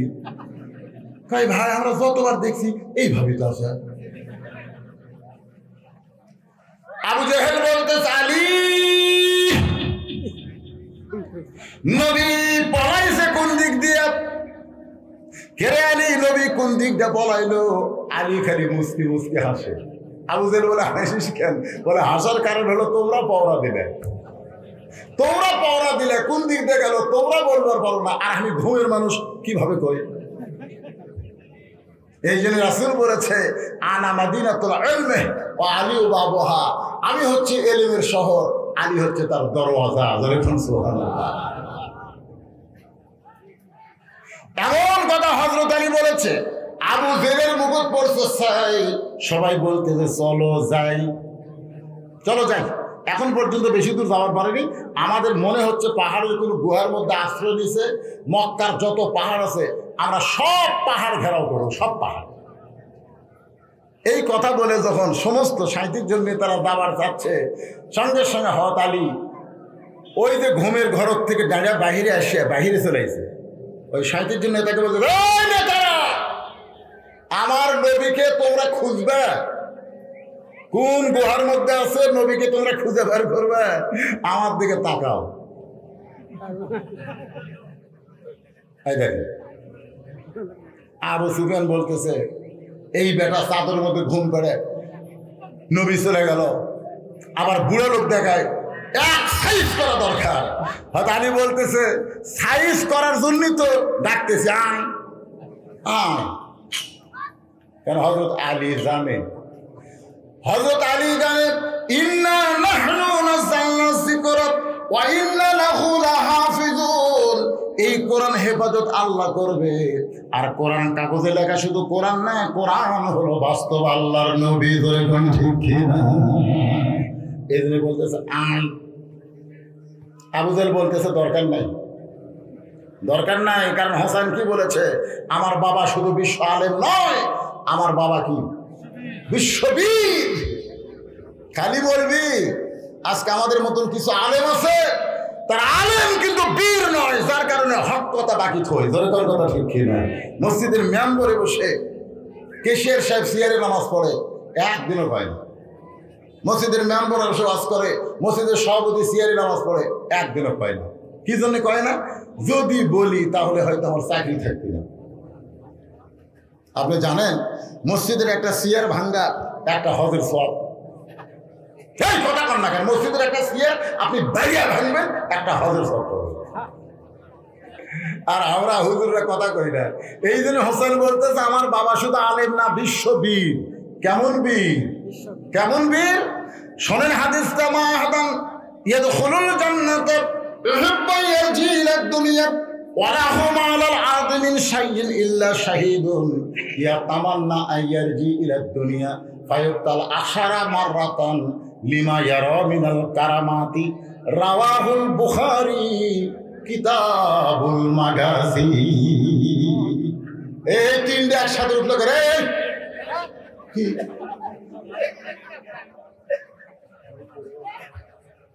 ঘুম ধরছে, ঘুম ধরছে? না না, ঘুম ধরবে। হাফিজ মাদ্রাসার ছাত্র, তোর হুজুর নাই? তোর কে নিয়ে আইছে রে বাদাম? তোর কে নিয়ে আইছে? না, যদি সমস্যা হয়, কারণ হাফিজ মানুষের বাচ্চারা ওয়াজ শোনা লাগবে না, তো এদের ওয়াজ শোনার কোনো দরকার নাই। এরা নিজেরা একটা করে কোরআন শরীফ ধরে কোন কথা ঠিক না? তোর কোন ওয়াজ শুনবার কে হতে রে? এরা যখন আমার তো একটা মাদ্রাসা আছে বুঝলেন, এর কোরআন শরীফ নিয়ে তখন এরকম ঝোঁকে আর পড়ে বুঝলেন। আমি একদিন মাদ্রাসার বারান্দাতে চোখ বন্ধ করতেছি, চোখ বন্ধ করে দেখতেছি এরা কি। শোনেন, আল্লাহ পাক যেন আমাকে দেখাচ্ছে, আমাকে যেন আল্লাহ দেখাচ্ছে এরা হাফিজি মাদ্রাসার কোরআন শরীফ পড়তেছে না, এরা জান্নাতের পবিত্র বাকবাকম করতেছে। যারা রাস্তাতে গেলে, এই বাচ্চারা রাস্তাতে গেলে ফেরেশতারা নূরের পাখা বিছা দেয়, যা আমাকে পাখার উপরে যা। যারা পেশাব করে, পানি দেয়, ওযু করে, আল্লাহর কোরআন শরীফ করে, লা ইয়ামুসুহু ইল্লাল মুতাহহারুন। আপনি এরকম বাচ্চাদের দেখবেন জীবনে এরা খাড়া হয়ে পেশাব করবে না। পেশাব করে আমার কি করে, কাশকুশ দিয়ে পানি নেয়। আর এইরকম প্রাইমারির বাচ্চা আমি বলতেছি, আজ পর্যন্ত প্রাইমারির কোনো ছেলেকে আমি বসা থেকে পেশাব করা দেখিনি, আমি দেখিনি। যারা একটু বড় 4 5-এ পড়ে তারা সেম খুলে পড়ে, আর যারা একটু ছোট এরা প্যান্টের ধার দিয়ে কাট করে খাড়া হয়ে যায়। আমি এক ছাত্রকে বললাম, কে কোন ক্লাসে পড়ি? বলে ক্লাস 2-এ পড়ি। তো কিভাবে পেশাব করা লাগে তোরকে স্যার তোরকে শিখাইনি। ওই ছেলে আমার দিকে তাকায় বলে, চাচা পেশাবখানা প্রাইমারি যাই দেখি আমার স্যারই খারাপ হয় পেশাব করে, আর স্যারই খারাপ হয় আমার। ময়নারা, ময়নারা, যদি মন চাই যাও, যাবে যাবে না? যাও যাও, এর কেউ ওয়াজ শোনা লাগবে না তো, এরা একটা করে ওয়াজ। যাও ময়নারা যাও, হাফিজ মাদ্রাসার যারা আছে যাও, কাল সকালে আবার সবক দিবার পারবে না, যাও যাও যাও। একটু জিকির করেন, লা ইলাহা ইল্লাল্লাহ, লা ইলাহা ইল্লাল্লাহ, লা ইলাহা ইল্লাল্লাহ মুহাম্মাদুর রাসূলুল্লাহ। সকলে বলি সাল্লাল্লাহু আলাইহি ওয়াসাল্লাম। হাসান হোসেনকে ঘর থেকে বের করে দিয়েছে, মনে আছে? দরজা যেই মাত্র বন্ধ, সঙ্গে সঙ্গে হযরত আলী মাথার টুপি খুলছে। এই শোনেন, সবসময় কিন্তু মাথার টুপি থোয়া যায় না। আপনার কি মনে করতেছেন আমি এখান থেকে ওয়াজ করে বাড়ির যায় আমি টুপি মাথার দেব? আমি যদি আর বউকে বলি, দেখো ঘন্টার পর ঘন্টা মানুষ ওয়াজ শুনলো, তোমার প্রতি মিনিটে 100 করে টাকা দেবো, 5 মিনিট 500 টাকা। আমার বউ নিজেই মাথার টুপি খুলে দিয়ে বললো, এই বক্তাগিরি বাদ দেন, বক্তাগিরি বাদ দেন। বারকার লোকের আপনার চিনে না, তাই বক্তা মানে। আমি চিনি না মালটা কি। আসলে ভাইজান, নিজের বইয়ের কাছে হুজুর কেউ হবার চায় না। যেই মাত্র ফাতেমা দরজা বন্ধ করে দিয়েছে, সঙ্গে সঙ্গে হযরত আলী মাথার টুপি খুলেছে। এটা কি হযরত আলী খুলেছে? এটা আল্লাহর নবীর সুন্নাত। নবী ঘরের মধ্যে বসে আছেন, এমন সময় মা আয়েশা ঘরের মধ্যে ঢুকছে, সঙ্গে সঙ্গে নবী দাঁড়ায় গেলেন। আয়েশা ঘরের মধ্যে ঢোকার কারণে নবী দাঁড়ায় গিয়া দৌড়ে গিয়া দরজা বন্ধ করে দিলেন। জানলা বন্ধ করে দিলেন। মা আয়েশা থরথর করে কাঁপতেছে। রাসূল বলে, আয়েশা কাঁপো কেন? বলে, হুজুর জুতার পরে আল্লাহর আরো ধন্য হয়ে গেল, সেই ঘরে যদি কোনো বেয়াদবি করে এই জন্যই কাঁপতেছে। আল্লাহ রাসূল বলে, আয়েশা একজন নবীর জুতার পরশে আল্লাহর আরো ধন্য হয়েছে। আয়েশা বলে, হুজুর আপনি তো সেই নবী। রাসূল বলে, যতক্ষণ দরজা খোলা ছিল ততক্ষণ নবী ছিলাম, কিন্তু যেই মাত্র দরজা বন্ধ হয়েছে আমি নবী নই রে আয়েশা, আমি হলাম স্বামী আর তুমি আমার বিবি। সুবহানাল্লাহ। মা আয়েশা দৌড়ে এসে নবীর বুকের মধ্যে ঢুকছে। নবীর বুকের মধ্যে যেই ঢুকছে, নবী ডান হাতটা পিঠের উপরে একটু চাপা দিছে। জিবরাইল নবী ঘরের মধ্যে যে আমল করতেছে, আমি আল্লাহর আরশ খুশি হয়ে গেছে, তাড়াতাড়ি নবীর কাছে কোরআন শরীফ নিয়ে যা। ফেরেশতা জিবরাইল এসে নবীকে বলতে, হুজুর ঘরের মধ্যে আপনি কি করতেছেন? নামাজ পড়তেছেন না জিকির করতেছেন? আপনি কি করতেছেন আমি জানি না, তবে আল্লাহ তাআলা আয়াত নাযিল করলেন। হুন্না পড়েন, হুন্না লিবাসুল লাকুম ওয়া আনতুম লিবাসুল লাহুন্না। স্বামী হলো বিবির পোশাক, বিবি হলো স্বামীর পোশাক। সুবহানাল্লাহ। দেখেন তো এখন আলী মাথার টুপি খুলে দুই কানা হাত বাড়ায় দিস, হাসান হোসেন বাইর করে দিছে, দরজা বন্ধ। হযরত আলী দুইটা হাত যেই মাত্র বাড়ায় দেয়, সঙ্গে সঙ্গে নবীর মেয়ে ফাতেমা দৌড়ে এসে আলীর বুকের মধ্যে ঢুকে চোখের পানি বের করে বলে, স্বামী গো আর কোনোদিন ঘর সাজাবার পারবো না, আর কোনোদিন হাসান হোসেনকে সাজায় দিবার পারবো না, আর কোনোদিন সাইদা কইজা আপনার সামনে দাঁড়াবো সেই সময় আমার হবে না, কারণ আজকে গভীর রাত্রে এখানে তারা বসে আছেন, এশার নামাজ তারা পড়েননি, ফজরের আগে যদি আপনি মরেন, মরে গেলেন ফজরের আগে। কতগুলো হুজুর আপনার জানাজা করলে আপনি মুসলমান, কতগুলো পৃথিবীর সমস্ত মুসলমান যদি আপনার জানাজার নামাজ পড়ে তারপর আপনি মুসলমান না, কারণ রাসূল বলেছে, মান তারাকা সালাতু মুতাম্মিদান ফাকাদ কাফারা। ইচ্ছা করে একটা ওয়াক্ত নামাজ যারা বাদ দিল, আল্লাহর সঙ্গে তারা কুফরি করলো। এখন এখন না কেন কারা কারা এসে নামাজ পড়েননি? এই যুবক, যদি ফজরের আগে মরে যাস কোনো লাভ হবে না, আর যদি এশার নামাজ পড়ে ফজর আগে যদি মারা যায়, পৃথিবীর কেউ যদি তার জন্য জানাজা নাও করে, ওই নামাজের কারণে আল্লাহ 8টা জান্নাতের দরজা খুলে দিবে।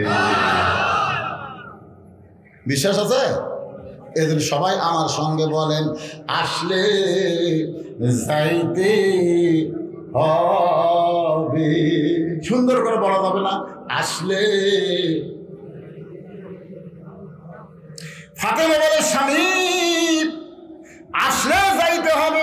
আমি সব সময় পর্দার মধ্যে ছিলাম। রে মায়েরা শোনেন, ফাতেমা বলতেছে আমি সবসময় পর্দার মধ্যে ছিলাম, আল্লাহর কাছে দোয়া করেছি, আল্লাহ এই ফাতেমার মৃত্যুরা যেন পর্দার মধ্যে দেয়। আল্লাহ আমার দোয়া কবুল করেছে, এজন্য গভীর রাত্রে আমার মৃত্যু হবে। আমি মরে যাওয়ার পরে আমার 3টা চাওয়া আপনাকে পুরা করা লাগবে। যেই মাত্র ফাতেমা বলেছে আমার 3টা চাওয়া পুরা করা লাগবে, আলী কান্দের বলে, ফাতেমা আমি গরিব রে, আমি গরিব রে, দুনিয়ার জীবনে তোমার কোনো চাহিদা আমি পূরণ করতে পারিনি, আর মরার পরে তুমি কি চাওয়া? ফাতেমা বলে, 1 নম্বর চাওয়া হলো রাতের বেলা মৃত্যুবরণ করব, রাতের বেলায় আমাকে দাফন করা লাগবে। আমি রাত্রে মরতেছি, দিনের বেলা দাফন করলে চলবে না, রাতের বেলায় মারা যাব, রাতের বেলায় আমাকে দাফন করা লাগবে। আমার 2 নম্বর চাওয়া হলো আমার কোনো জানাজার ব্যবস্থা করবেন না। আলী বলতেছে, তুমি নবীর কলিজার টুকরা, তোমার মৃত্যুর খবর শুনলে হাজার হাজার মানুষ জানাজায় শামিল হবে। ফাতেমা বলতেছে, লাভ কি? লাভ কি? 1 লক্ষ মানুষ যদি জানাজায় বলে ফাতেমা ভালো, আর আপনি যদি বলেন আমার ফাতেমা ভালো না, ওই লক্ষ মানুষের দোয়া দিয়ে ফাতেমার 1 তিল পরিমাণ লাভ হবে না। আর দুনিয়ার তামাম মানুষ যদি বলে ফাতেমা খারাপ, আর আপনি যদি বলেন আমার বউ ফাতেমা ভালো, এক স্বামীর সার্টিফিকেটে ফাতেমার 8টা জান্নাতের দরজা খুলে গেল। সুবহানাল্লাহ, একটু ধরে কত দেখে। তাহলে আপনার বলেন তো, বউ ভালো হওয়া লাগবে কার কাছে? আরো ধরে কোন কার কাছে? আর আমাদের গুলো ল বলতে কি কয়, খালি তুমি আমার দেখতে, তুমি টোটাল পাড়া খুঁজে দেখো আমার বিরুদ্ধে কেউ নেই। টোটাল পাড়ার লোক ভালো কয়। আপনার বলেন তো গোটা পৃথিবীর লোক যদি আপনার বউ ভালো কয় আর আপনি যদি খারাপ কন, আল্লাহ কোনটা গ্রহণ করবে? এই মায়েরা যারা পর্দার অন্তরে বসে আছেন, একটু সাজিয়ে গুজিয়ে সব বাড়ির থেকে বেড়া যায়। বাড়ির যখন থাকে পেতনি হয়ে ঘরে, এটি হলুদ ভরে থোছে, এটি মরিচ ভরে থোছে, গোটাল গাও খেয়ে। আর যখন কোনো জায়গায় বেড়াবার দেখবে, ওরে বাবা রে, শোকেজের ভিতর থেকে আলা বালা মালা সব বাড়ি করে আসতেছে। স্বামী বলতে কোথায় যাবা? বেড়াবার যাবো। আফসোস, স্বামী জানতেছে বেড়াবার যাবে মানে মানুষের দেখাবার যাবে। ছোট্ট মেয়ে ফাতেমা, আমি সেদিন শশীমদিনে ওয়াজ করছি, 9 বছরের মেয়ে ফাতেমা হাতত চুরি দিয়ে মুসকি মুসকি হাসতেছে। রাসূল এসে লোকমা দিছে যে ফাতেমা দুনিয়াতে যে সাজবে, আল্লাহ তার আখিরাতের সাজ এনে দিবে। সঙ্গে সঙ্গে ফাতেমা হাতের চুরি খুলে মাটি ফেলে দিচ্ছে। নবী দৌড়ে গিয়ে চুরি কুটে পকেটের মধ্যে ঢুকায় ফাতেমার কপালে চুমা দিয়ে বলতেছে, মা, একদিন তোমার নাকে নাক ফুল পরানো হবে, একদিন তোমার কানে দুল পরানো হবে, একদিন তোমার গলায় মারা পরানো হবে। ফাতেমা বলতে যে কবে কবে কবে? আল্লাহ নবী বললেন, যেদিন তোমার বিবাহ হবে, মেয়েরা কেবলমাত্র এক ব্যক্তির জন্য সাজতে পারবে, সেই ব্যক্তি হলো তার স্বামী। স্বামীরা সুবহানাল্লাহ কয় না কিছু? এ ওয়াজ কি আপনাদের বিরুদ্ধে না পক্ষে? সুবহানাল্লাহ কর না কেন? মেয়েরা কেবলমাত্র কয় ব্যক্তির জন্য সাজবে? আর সেই ব্যক্তিকে স্বামী ছাড়া অন্য কারোর জন্য নারীদের সাজা হারাম। সাজবে খালি স্বামীর জন্য। গলাত মালা দিবি স্বামীর জন্য, হাতত বালা দিবি স্বামীর জন্য, যদি ছোট লিপস্টিক দেওয়া লাগে স্বামীর জন্য, সব স্বামীর জন্য। কে রে তোরা কার জন্য রে? আর রাসূল কি বলেছেন? মেয়েরা সাজবে বিয়ের আগে না পরে। এখন বিয়ের আগে না পরে। আর আমাদের গুলা হাই হিল করে কিলকিল করতেছে। আগে অন্যা তাও এরকম সামনে বুক ঢাকতেছিল, এখন অন্যা ঘুরে পিছন দিয়ে গেছে। আমাদের ছেলেগুলো লাটুর মতন ঘুরতেছে, লাটু ঘোরা। ওদের একটা গান আছে, সাবি মাইরা দিছে সাইরা, সাবি মাইরা দিছে সাইরা, জনম ভরা ঘুরিতেছে, মন আমার দেহ ঘুরি সুন্দর করি বানাইছে কোন কারিগরে। এদের যুবকেরা যে লাটুর মতন ঘুরতেছে, কার ধরে ঘুরতেছে? 2-4টা মেয়ে মানুষ অসল বেড়াচ্ছে, বেটি সওয়াল। ওরা খালি মিস কলে আছে। কথা ঠিক মাহফিল কমিটিকে আমি বলবো, ভাই আপনারা ওই দিকে একটু খেয়াল থন। প্রশাসনের ভাইরা, পুলিশ ভাইরা যদি থাকে ওই দিকে আপনারা একটু খেয়াল থন। এই মাহফিলের দিকে কোনো খেয়াল থাকার দরকার নাই, কারণ কোরআনের আঙ্গিনায় যখন বসে যাবে আল্লাহ তাআলা ইন্না নাহনু নাযালনা যিকরা ওয়া ইন্না লাহু লাহাফিজুন, এই কোরআনের ওসিলায় গোটা মাহফিলকে আল্লাহ হেফাজত করবে। জনগণ কথা ঠিক কিনা? সাগরের মধ্যে যারা ঢুকছে কোনো জ্ঞানজাম আছে? আল্লাহর বান্দার একটু মনোযোগ দেন। ফাতেমা বলে, স্বামী আমার 3 নম্বর চাওয়া হলো, আমার লাশটা কিন্তু খাটনিতে তুলবেন না। আমি মরে যাওয়ার পরে 4 জন ব্যক্তি খাটনি কান্দে নিবে। আমি ফাতেমা হিসাব করে দেখলাম এই মুহূর্তে 4 জন ব্যক্তি খাটনি কান্দে নেওয়ার কেউ নাই। আমি ফাতেমা যখন মরে যাব, আমার লাশটা কান্দে করে আপনি জান্নাতুল বাকির পূর্ব কোণায় সবুজ রঙের একটা বাতি জ্বলবে। সুবহানাল্লাহ। জান্নাতুল বাকির পূর্ব কোণায় সবুজ রঙের একটা বাতি জ্বলবে, ওই বাতি বরাবর আমাকে দাফন করবেন। ওগো স্বামী, আমি জানি আমার কবর খুঁড়তে আপনার কষ্ট হবে। আপনার একান্ত বন্ধু যদি কেউ থাকে দুনিয়ায়, তারা একটু বলবেন ফাতেমার কবর যেন খনন করে, দুনিয়ার কোনো মানুষকে যেন খবর না দেয়। গভীর রাত্রে হযরত আলী আবু যর গিফারির জানলার কাছে বিষাক্ত সাপের মতন ফসফস করে কাঁদতেছে। আবু যর গিফারি চমকে গেল, কে কান্দে রে, কে এমন করে কান্দে? দরজা খুলে বাইরে তাকায় দেখে আসাদুল্লাহ গালি হযরত আলী কাঁদতেছে। আবু যর গিফারি বলে, আলী ভাই, কোন যুদ্ধে তোমাকে পরাজিত আমি হতে দেখি নাই, কোন যুদ্ধে তোমাকে পরাজিত হতে দেখি নাই। তুমি আজকের কোন যুদ্ধে পরাজিত হয়ে আমার জানলার কাছে এমন করে কাঁদতেছ? আলী বলতেছে আবু যর, জান্নাতুল বাকির পূর্ব কোনায় একটা বাতি জ্বলতেছে, ওই বাতি বরাবর একটা কবর কর। আবু যর গিফারি বলে, আলী রে, দুনিয়ার কেউ মৃত্যুবরণ করে নাই, তাহলে কবর কেন খুলবো? আর যদি মরে যায় রাতের বেলা কবর কেন খুলবো? দিনের বেলা কি কবর খনন হবে না? আলী বলতেছে আবু যর, আজকে 6 মাস আগে হাসান হোসাইন নানা হারাইছে, আজকে গভীর রাত্রে তাদের মা ফাঁকি দিয়ে চলে যাবে। যেই মাত্র কইছে আবু যর, 6 মাস আগে নবী বিদায় নিয়েছে। ধরে কোন কয় মাস? 6টা মাস আগে নবী বিদায় নিয়েছে। এখন পর্যন্ত হাসান হোসেনের চোখের পানি বন্ধ হয় নাই। যারে দেখে তারই জিজ্ঞাসা করে, বলো রে, আমাদের নানা কোন জায়গায়? আমাদের নানা কোন জায়গায়? হযরত আবু বকর বলেছে, রে নবীর সাহাবীরা, হাসান হোসেন যতদিন নানা নানা বলে কাঁদবে, খবরদার নবীর রওজা দেখায় দিবা না। যদি রওজা দেখায় দাও, এরা 2 ভাই যদি নবীর রওজার পাশে একবার নানা নানা বলে চিৎকার দেয়, আমি আবু বকর বলতেছি, আল্লাহর নবীর ঘুম ভেঙে যাবে। ইসলামের আলো, সবাই বলেন, ইসলামের আলো জ্বলায়া দিয়া নবী ঘুমায়া আয়াসেন সোনার মদিনায়। আবু যর বলতেছে, ভাই মাত্র 6 মাস আগে নবী চলে গেছে। নবী যাওয়ার পরে এখন যদি মা চলে যায়, তোমার 2টা সন্তানকে তুমি কেমন করে সামাল দিবা? আলী বলতেছে, আবু যর, পরের কথা পরে চিন্তা করা যাবে, যা একটা কবর কর। ওই গভীর রাত্রে কোদাল নিয়ে আবু যর গিফারি জান্নাতুল বাকির পূর্ব কোনায় গিয়ে দেখে সবুজ রঙের একটা বাতি জ্বলতেছে, যেই বাতির কোনো তার নাই, যেই বাতির কোনো সুইচ নাই। এই জন্য ভাইরে, আপনি যদি ঈমান আমল নিয়ে কবরে যেতে পারেন, আপনার কবরে তার লাগবে না, সুইচ লাগবে না, জানলা দরজা লাগবে না, আপনার আমলের নূর দিয়া আল্লাহ অন্ধকার কবরকে আলোকিত করে দিবে। কথা ঠিক কিনা? আবু যর গিফারি তাকায় দেখি, কে রে, তার নাই, সুইচ নাই, সবুজ রঙের একটা বাতি লটকে আছে, ঝুলতেছে। কে ঝুলাচ্ছে, কেমনি ঝুলতেছে, এগুলোর দিকে খেয়াল না করে নিচের দিকে তাকায় দেখে বাতির আলো তো গোলাকার হয়ে পড়ে, কিন্তু ওই সবুজ রঙের বাতির আলোটা 4 কোণা হয়ে পড়ছে, 4 কোণা, এর কবরের মতন হয়ে পড়েছে। আবু যর গিফারি ওই আলো বরাবর কোদাল দিয়ে কবর খনন শুরু করলেন।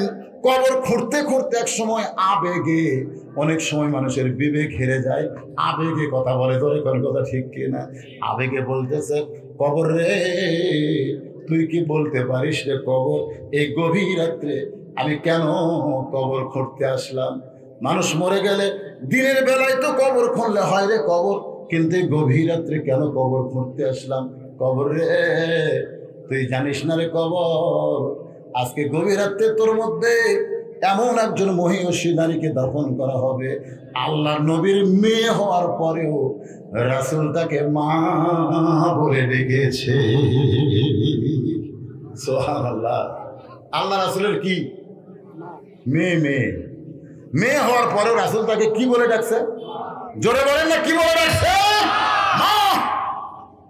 3টা বিবি নবীর সঙ্গে গল্প করতেছে, 3টা। একটা হলো উম্মাহাতুল মুমিনিন আয়েশা, একটা হলো উম্মাহাতুল মুমিনিন সাউদা, একটা হলো হাফসা। 3টা বিবি যখন নবীর সঙ্গে গল্প করে, নবী যখন বইয়ের সঙ্গে গল্প করে, তখন কে নবী থাকে দেয়, এখানে স্বামী হয়ে যায়। আমাদের নবী আবার নবীর দিক দিয়ে 1 নম্বর, স্বামীর দিক দিয়ে কয় নম্বর? সবাই জোরে করে, আমাদের মতন স্বামী এক বইয়ের আমরা মঞ্চ করার পারি না। আর 9টা বউ নবী সকালবেলা ধরছে, হুজুর আজকে আপনি বলা লাগবে আমাকে 9 জনের মধ্যে কাক বেশি ভালোবাসে, বলা লাগবে। নবী চিন্তা করলো 9 জনের মধ্যে কাক বেশি ভালোবাসি, এই কথা বলা মাত্রই পিটাপিটি শুরু হবে। ধরে কথা ঠিক। আল্লাহ রাসূল বলে, আল্লাহ যতদিন আমার খাদিজা বউ ছিল এই প্রশ্ন কোনোদিন করেনি আল্লাহ, কিন্তু আজকে কি বিপদে পড়লাম। আজকে না, আগামীকাল সকালে বলবো। তো সব ভোগ পাঠা দিচ্ছে, রাত্রেবেলা রবিবার তাহাজ্জুদে দাঁড়ায় বলে, আল্লাহ কি করি, এরা তো সকালবেলা জানবে তুমি কাক বেশি ভালোবাসি। মা ইয়ান্তিকু আনিল হাওয়া ইন হুয়া ইল্লা ওয়াহয়ুন টোপলা খেজুর নিয়ে গভীর রাত্রে আয়সার ঘরের দরজা, আয়সা রে, আয়সার দরজা খুলে বলতে আমি জানি আপনি আমাকে সবচেয়ে ভালোবাসেন। দিনের বেলা কবার পারেননি, রাত্রে কবার আইসেন। রাসূল বলে না, ভালোবাসার কথা আগামীকাল। এখন তোমাকে 2টা খেজুর দিলাম, তুমি কাউরে কইও না। হাফসার ঘরের দরজা, হাফসা রে, হাফসা দরজা খুলে দিলে 2টা খেজুর দিয়ে বলে কাউরে কইও না। ও সাউদা বলার সঙ্গে সঙ্গে দরজা খুলে দিয়েছে, 2টা খেজুর দিয়ে কয় কাউরে কইও না। উম্মে সালমা রে সঙ্গে সঙ্গে দরজা খুলে দেয়, 2টা খেজুর দিয়ে বলে কাউরে কইও না। প্রত্যেকটা বিবির দরজা খুলে 2টা করে খেজুর দিয়ে শর্ত দিল, খবরদার কাউরে কইব না। পরদিন সকালবেলায় 9টা বউ ঘিরে ধরে বলে হুজুর এখন বলেন আমাদের মধ্যে কাকে সবচাইতে বেশি ভালোবাসেন? আল্লাহ রাসূল বলেন গভীর রাত্রে মহব্বত করে যাকে 2টা খেজুর দিছি তাকে সবচাইতে বেশি ভালোবাসি। প্রত্যেকটা বউ খালি মাথা ঝোঁকান, কিন্তু কেউ তো জানে না যে সবাইকে দিছে। সুবহানাল্লাহ। তাহলে স্বামী হিসাবে আমাদের নবী কয় নম্বর? 3টা বইয়ের সাথে গল্প করতেছে, সেই গল্প। ইতিমধ্যে নবীর মেয়ে ফাতেমা ঘরে ঢুকছে। যে ঘরে ঢুকছে সঙ্গে সঙ্গে আমার বসা নবী দাঁড়িয়ে গেছে। যে নবী বসে আছিল বউদের সাথে গল্প করতেছে, মেয়ে ঢোকার সঙ্গে সঙ্গে দাঁড়ায় সালাম দিয়ে বলে মা আপনি কেন কষ্ট করে আমার ঘরে আইছেন? আমারে ডাকলেই তো আমি আপনার কাছে যাইতাম। সুবহানাল্লাহ। এই কথাতে আয়সার মা আয়সা বাদী আল্লাহ নবীর আঙ্গুল ধরে বলতেছে হুজুর আপনি কি কন? মেয়ে বাপের কাছে আইছে আর বাপ দাঁড়ায় তাকে সালাম দিয়ে বলে আপনি কেন আইছেন? আমারে ডাকলে আমি যাইতাম। এইটা কেমন কথা? আল্লাহ রাসূল বলে আয়সা তুমি শুধু নও, দুনিয়ার সবাই জানে ফাতেমা আমার মেয়ে, কিন্তু আমি নিজের চোখে দেখেছি, শুনিনি, আমি নিজের চোখে দেখেছি ফাতেমা আমার মা। সুবহানাল্লাহ বলেন না? দুনিয়ার সবাই জানে ফাতেমা আমার মেয়ে, নিজের চোখে দেখেছি ফাতেমা হইল আমার মা। সঙ্গে সঙ্গে আয়েশা বলে রাসূলুল্লাহ নিজের চোখে কেমনে দেখলেন? হুজুর আপনি যদি আমাদের একটু বলেন তাহলে আমরাও তো এটা জানতে পারি। রাসূল বললেন তাহলে শোনো, তাইফের ময়দান থেকে রক্তমাখা শরীর নিয়ে যখন মক্কাতে আসলাম তখন আমার 4টা মেয়ে ছিল। ধরে কোন কয়টা? কুলসুমা, জয়নাব, রোকেয়া। ওরা 3 বোন ঘরের মধ্যে এসে বলতেছে বাবা আপনি তাইফে না গেলেই ভালো দেখতেন বাবা, তাইফ বাসীরা এত পাথর মারছে, এই কষ্ট আপনি কেমনে সহ্য করবেন? আমার 3টা মেয়ে বলতেছে এই কষ্ট কেমনে সহ্য করবেন? এই কথা বলে 3টা মেয়ে যখন ঘর থেকে বাইরে যায় এমন সময় ফাতেমা ঘরের মধ্যে ঢুকে দরজা বন্ধ করে দেয়। রাসূল বলে ফাতেমা দরজা কেন বন্ধ করলি মা? ফাতেমা বলতেছেন বাবা ইব্রাহিম নবীর জন্য নমরুদের চুলা যদি আল্লাহ শান্তির বাগান বানায় দেয়, মুসা নবীর জন্য আল্লাহ যদি দরিয়াকে রাস্তা বানায় দেয়, তাহলে আমার বাবার জন্য তাইফের পাথর আল্লাহ কেন তুলা বানাবার পারলো না? ও বাবা আমি জানি আমার বাবাকে আল্লাহ ভালোবাসে না। জন্মের আগেই আমার বাবার বাবা দুনিয়া থেকে চলে গেছে। মাত্র 6 মাস বয়সে আমার বাবা মা হারা হয়েছে। বাবা গো তাইফবাসী পাথর মারছে বাবা, এই কষ্ট আমি কেমনে সহ্য করব বাবা, এই কষ্ট আমি কেমনে সহ্য করব? রাসূল বলে আয়েশা রে আমার 3টা মেয়ে বলতেছে বাবা আপনি কেমনে কষ্ট সহ্য করবেন? আর আমার ফাতেমা বলতেছে এই কষ্ট আমি কেমনে সহ্য করব বাবা? আমার মেয়ে কাঁদতে কাঁদতে ঘরের বাহিরে গিয়ে উনুনে চুলার উপরে পানি গরম করতেছে, জয়তুনের তেল গরম করে আবার ফাতেমা ঘরের মধ্যে ঢুকে দরজা বন্ধ করে দেয়। আমি রাসূল বললাম ফাতেমা আবার দরজা কেন বন্ধ করলি মা?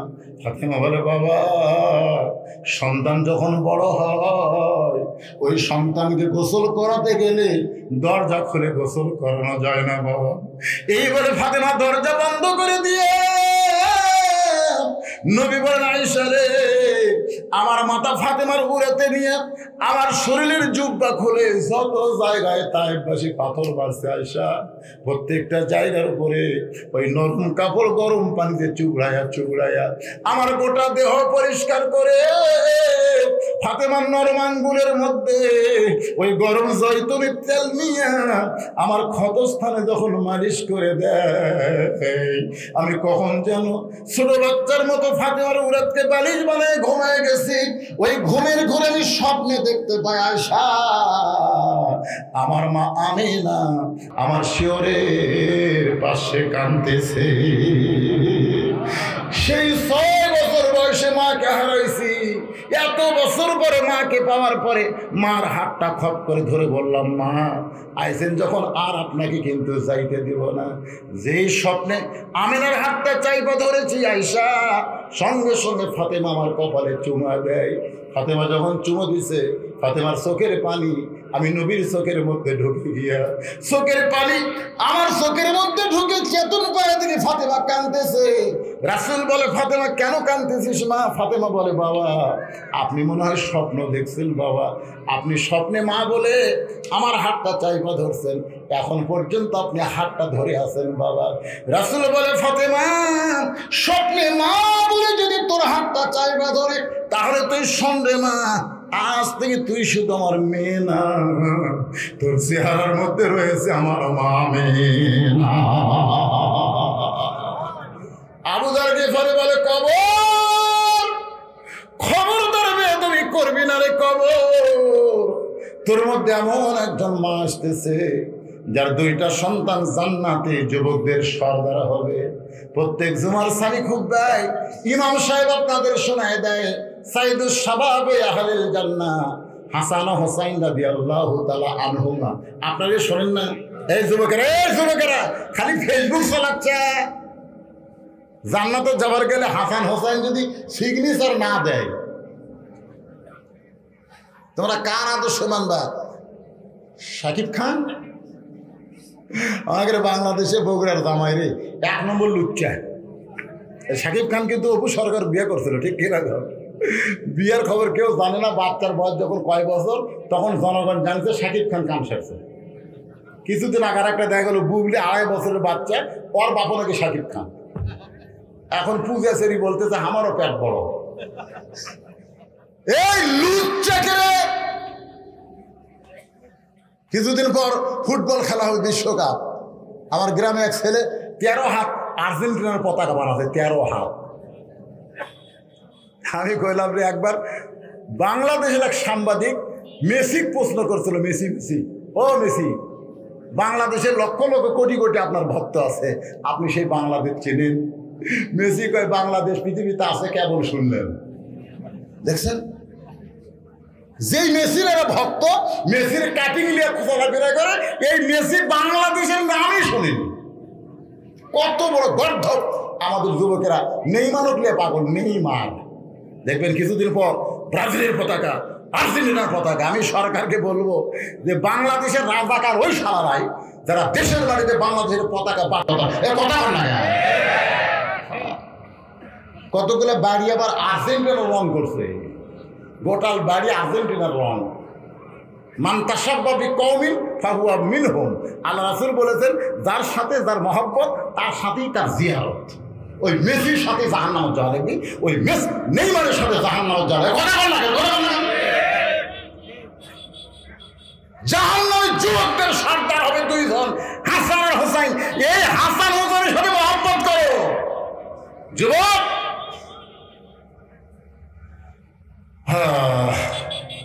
রাগ করতেছেন? পাশে আমার শ্বশুরের গ্রাম, বুঝলেন?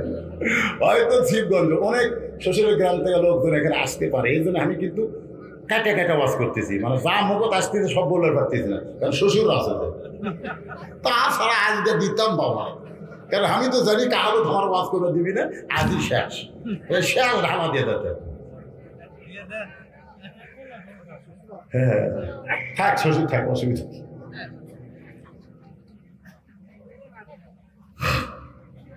রাত বেশি হয়নি, 9টার সময় উঠছি, এখন 11:15 বাজতেছে, 2 ঘন্টা প্রায়। চলুন নাকি কন? আমি দিনও তো একটা ওয়াজ করে আসছি, তো আবার রাত্রে আর একটা মারতেছি। আপনাকে বসা দেখে ওই ডাঁড়া থেকে দেখেন বারবার বলতে দরজা থেকে ডাঁড়ায় আছে, দেখেন 2টা ঘন্টা হলে বেসার করে খেলে ডাঁড়াই থাকে। থাক লিল্লাহি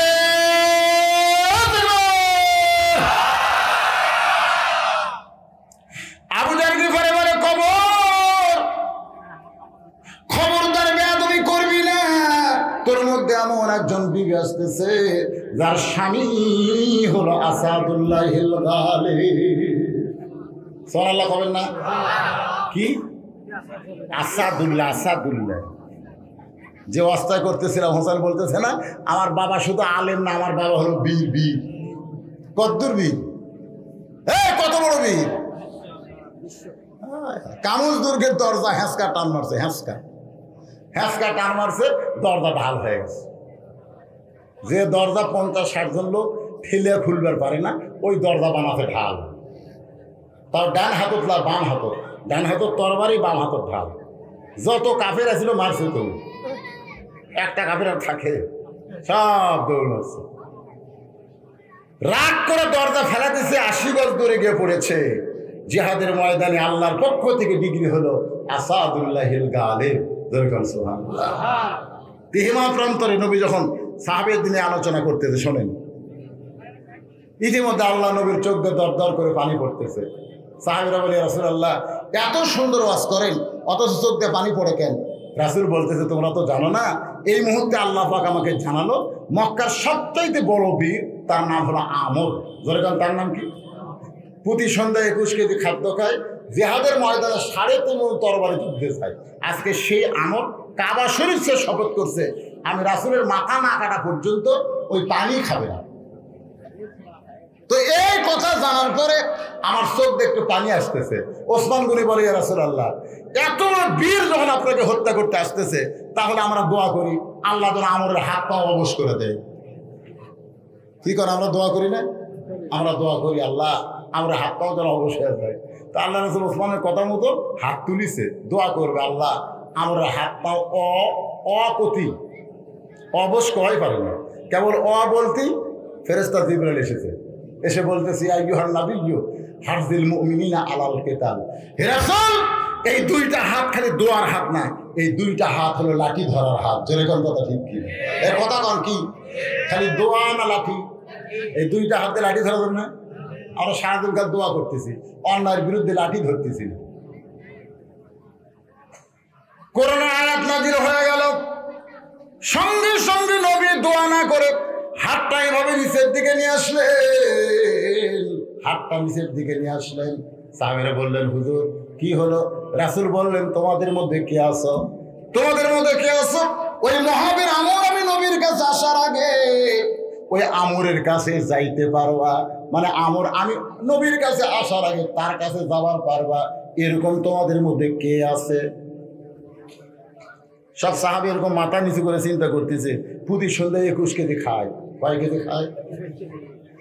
আর তরবারি হলো 3.5 মণ। এর সামনে কে দেবে? সবাই যখন চিন্তা করে আমি তো ইসলামে আন্দোলনের দলের রাস্তা যাব না, আমার ছেলে আছে, আমার মেয়ে আছে, আমার বউ আছে, যাব না। দেখবেন এরকম কিছুই কিন্তু আমাকে পিছের দিকে টানতেছে। তোর কোন কথা ঠিক কি? সবাই যখন চিন্তা করে, এমন সময় 13 বছর বয়সের ছোট্ট আলী পিছন দিক থেকে দাঁড়ায় বলে, লব্বাইক ইয়া রাসূলুল্লাহ, আমি আলী ওই আমরের সামনে যাবার চাই। আল্লাহ রাসূল একটু রাগ করে বলেন, এজলেস বস। হে আলী, এই তুই আমর ফিরিস?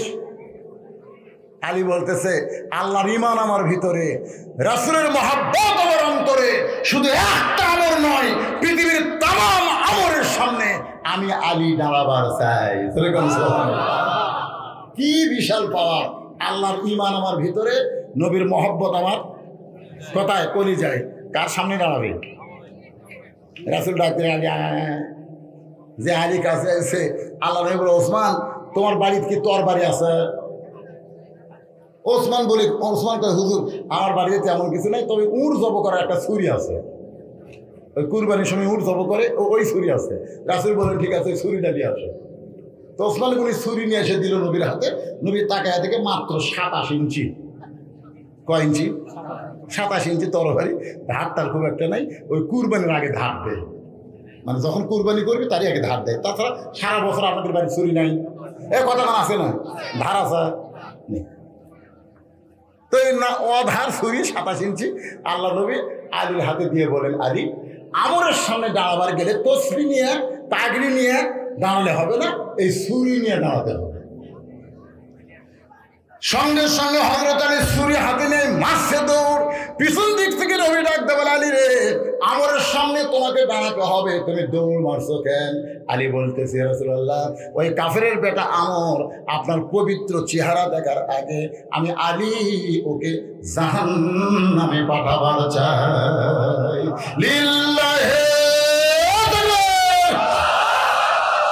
যে ওই কাফেরের পাতা আমর আপনার পবিত্র নবীর চেহারা কি পবিত্র চেহারা দেখার আগে আমি আলী ওরে জাহান্নামে পাঠাবার চাই। এইবার হযরত আলী এক দৌড়ে আমরের সামনে গিয়ে দাঁড়াইছে। আমরের সামনে, আমরের পিছনে হাজার হাজার কাফেররা মিছিল করতেছে। মুসলমানের নবীকে কেউ বাঁচাবার পারবে না। আমার দিকে খেয়াল করেন, মুসলমানের নবীকে কেউ বাঁচাবার পারবে না। কে মিছিল করতেছে? কাফেররা মিছিল করতেছে। আর আমর খালি হাতির মতন খালি হাঁটতেছে। 3.5 তরবারি কান্দত আছে। ইতিমধ্যে হযরত আলী 27 ইঞ্চি ছুরি নিয়ে আমরের সামনে, একেবারে সামনে যা খাড়া আছে। আমর যে যাবি সামনে খাড়া আছে। আমার তোর কি বাপ মাও কেউ নাই রে? ছোট্ট একটা চাকু নিয়ে তুই আমার সামনে খাড়া হয়েছিস। মানে যেটাতে কুরবানি জব করে সেটা হলো ছুরি, আর যেটাতে চামড়া ছেড়ে তার নাম কি? চাকু। তুই চাকু নিয়ে আমার সামনে দাঁড়াইছিস, তোর কি বাপ মা নাই? তোর কি ভয় ডর নাই? সঙ্গে সঙ্গে হযরত আলী এই কোরআন থেকে একটা আয়াত, রে খালি কোরআনের তাফসীর শুনতেছেন, এই কোরআন কিন্তু একটা পারমাণবিক বোমার চাইতে বেশি শক্তিশালী। একটা আয়াত পড়ে, ওই ছুরির আগায় পড়ে, আয়াতটা পড়ে ছুরির আগায় এরকম ফু দিয়া আমরের সামনে একটা দাগ টান দিচ্ছে। একটা দাগ, আগেকার দেখবেন খেলোয়াড়েরা এরকম ডাক দিত না? এই দাগের মধ্যে কেউ আসে না। হযরত আলী একটা দাগ দিয়া আমরকে লক্ষ্য করে বলতেছে, রে কাফেরের পাটা, তুই কত বড় বাপের বেটা! আল্লাহর নবীকে হত্যা করা তো দূরের কথা, এই দাগটা ডেঙ্গাইয়া এক ধাপ সামনে যা। জোরে কোন সুবহানাল্লাহ। তুই কত বড় বাপের বেটা, কাফেরের পাটা, নবীকে মারবি, খালি দাগটা পার হ।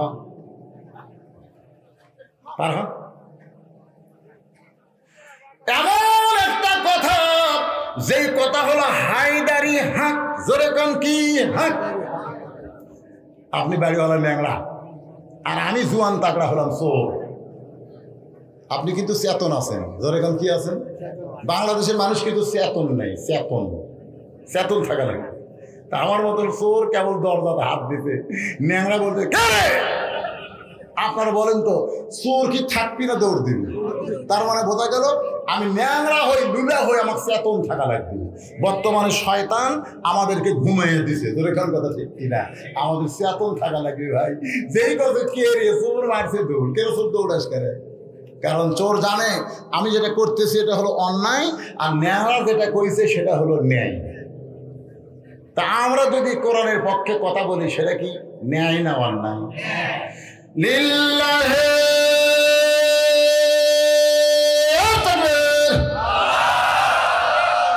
হলো না। এক সাইডে জোরে মনে হয় আপনার পারেন? লিল্লাহি তাকবীর, আল কোরআনের আলো সব জায়গায় জ্বালো, কোরআন হাদিস যেখানে দুনিয়ার মুসলমান। লিল্লাহি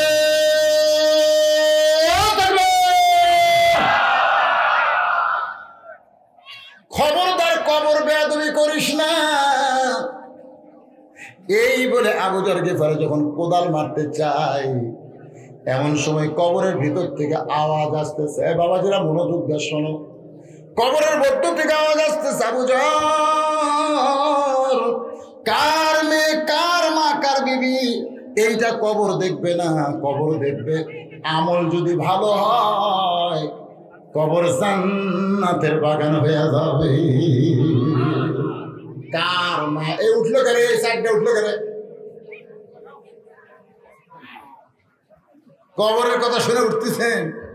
ভয় লাগতেছে? আমার এলাকার এক লোক বলে, হুজুর আমি মসজিদে নামাজ পড়বার যাই না হুজুর। আমি কেন ভাই? মসজিদের বারান্দার খাটনি থুতে তো ওটা দেখলি খেলে মরার কথা খেয়াল শালা কয় কি মসজিদের বারান্দার খাটনি থুতে দেখে ওই নামাজ পড়ার যায় না। খাটনি দেখলে আমার খালি মরার কথা খেয়াল হয় হুজুর। এই কবরের কথা শুনে যারা উঠতেছে কি রে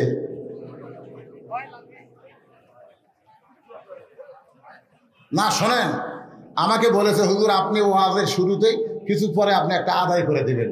আমি তো জানি আমার কাহালু, আমি আপনাদের চিনি না, কোন চিনি কি চিনি না। এটা কি পাবনা, এটা কি রাজশাহী, এটা কি টাঙ্গাইল, এটা কি ময়মনসিংহ? এটা হলো আমার নিজের জন্মর জায়গা কাহালু। মসজিদের উন্নয়ন কল্পে মসজিদের উদ্যোগে আজকের মাহফিল। আমি কেবল কবরের টান মারতেছি। কবরে কি নিয়ে যাবেন? কি নিয়ে যাবে? এমন একটা কাপড় পরবেন তার কোনো পকেট নাই। কিন্তু যেদিন ডাক পড়িবে, সবাই বলেন, কিন্তু যেদিন ডাক পড়িবে কবর মাঝে যাইতে, জোগাড় কিছু করছো বন্ধু তার মাঝে বিছাইতে। সবাই বললে কি হয়? কিন্তু যেদিন ডাক পড়িবে কবর মাঝে যাইতে, জোগাড় কিছু করছো বন্ধু তার মাঝে বিছাইতে। ডানে কবর বামে কবর, ডানে কবর বামে কবর, নিচে কবর আছে যে, উপর দিকে চাইয়া দেখো বাঁশের ছাউনি দিছে কে। সেই কবরের পাথর জোগাড় করার জন্য আল্লাহর ঘর মসজিদে সবাইকে দান করা লাগবে। 10, 20, 50, 100 যে যা পারেন আল্লাহর হস্তে দান করা লাগবে। কারা কারা দান করবেন না হাত তোলেন? না না, যারা যারা করবেন না তারা হাত তোলেন। এই কারা কারা দান করবেন না তারা হাত তোলেন। কারা কারা আল্লাহর ঘরে দান করবেন তারা একটু 2 হাত দেখান। এইটা কবর দেখবে না, আমল যদি ভালো হয় কবরে জান্নাতের বাগান হয়ে যাবে। সুবহানাল্লাহ। আর আমল যদি খারাপ হয় কবর জাহান্নামের গর্ত হয়ে যাবে। বাজান এটা কিন্তু কবর ফাতেমার জন্য বলে নাই, ফাতেমার জন্য বলে নাই, এটা বলেছে আমাদের জন্য। ধরে কারণ কার জন্যে? আমাদের জন্য। আবু যর গিফারি কবর ছেড়ে চলে গেল, আর কোদাল মারতে পারলো না। নির্দিষ্ট সময় হযরত আলী ফাতেমাকে গভীর রাত্রে দাফন করলো।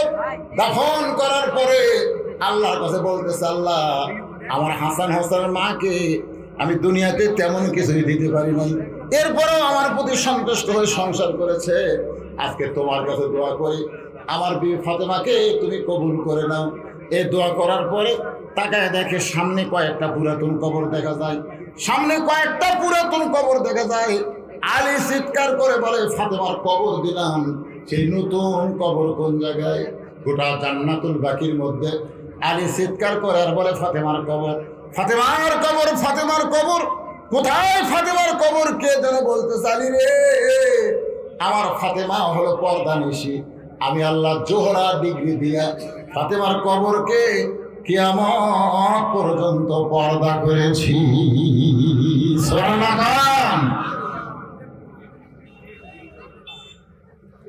মসজিদে চেয়ারে নামাজ হবে কেনা?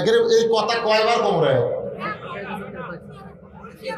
চেয়ার ভাঙলে হজের সব, আবার কয় নামাজ হবে কিনা? এই ওয়াজ এরা শোনেনি আমার, তাহলে অত বুঝেন কি দরকার? ইমাম সাহেব বুঝাবেন, কোনো ঝামেলা নাই, কোনো ঝামেলা নাই। আপনার জামাতের নামাজ হবে না। জামাতের নামাজ পড়তে গেলে পায়ের গোড়ালির সঙ্গে গোড়ালি মিল করা লাগবে। আপনি চেয়ারে যদি নামাজ পড়েন তার বাড়িতে পড়েন। আল্লাহ বলেছে লা ইউকাল্লিফুল্লাহু নাফসান ইল্লা উসআহা, তোমার কষ্ট হবে এমন কিছু আমি আল্লাহ তোমাকে চাপাই দেইনি। তোমার যদি নামাজ পড়তে না পারো বসে থাকা পড়ো, বসে যদি না পারো শুয়ে থাকা পড়ো, শুয়ে থাকা যদি না পারো ইশারার দ্বারা পড়ো, তাও নামাজ পড়ো। কিন্তু শরীর যখন সুস্থ থাকবে তখন তুমি জামাত ধরো। অসুস্থ অবস্থায় জামাতে নামাজ পড়া লাগবে না। আমার কথা কি বুঝলেন? অসুস্থ অবস্থায় জামাতে নামাজ পড়া লাগবে না। আপনি খাড়া হওয়ার পারেন না, চেয়ার বসে পাও দিয়েছেন কুটি, আর আপনার পায়ের গোড়ালির সঙ্গে মিল না করে পারলে তো কাতার সোজা করা ওয়াজিব। কাতার সোজা করা ওয়াজিব। কোন কিতাবে লেখছে কারিমুল ফরজ, কাতার সোজা হলো ফরজের নিকটবর্তী। তাহলে আপনি জামাত পড়বার এসে আপনার কারণে একটা কাতার সোজা হলো না, গোটা কাতার বাকরু হয়ে গেল। তো সুস্থ মানুষ কেমনি অসুস্থ মানুষের চেয়ার নিয়ে বসতে দেবেন? যদি কেউ একান্তই মসজিদে নামাজ পড়তে চায় তাহলে চেয়ার নিয়ে সবার শেষে, সকলের শেষে, যার পিছনে আর কেউ নাই, ওই জায়গায় উনি চেয়ার নিয়ে নামাজ পড়তে পারবে। আমার কথা কি বুঝলেন? কে রে, কি দিল রে? কি দিছে রে? মাশাআল্লাহ মাশাআল্লাহ। মোহাম্মদ শাহ আলম বনবনাই, এই গ্রামের লোকেরা দান করলো না, সে বনবনাই রে, বনবনাইয়ের শাহ আলম 5 বস্তা সিমেন্ট ধরে কান মারহাবা। নাম মোহাম্মদ ইমদাদুল হক, বাবা মারা গেছে, খিয়ার ভূগোল 1000 টাকা দান করেছে। এরকম যদি নগদ না পারেন বাকি লেগে দেন, এগুলো রসিদ বসে হবে সব, বাকি লেগে দেন। আপনার যে মসজিদের ছাদ করছিলেন এটা কি সরকারি টাকা না আপনাদের টাকা দেয়? হ্যাঁ, না এই ছাদ কি করে করছেন? মিশেল টিশেল করে কোন হাজি সাহেব কোন 10 বস্তা, আমি 15 বস্তা চাচ্ছি না, আমি আপনাদের মধ্যে 15 বস্তার কথা কইছি।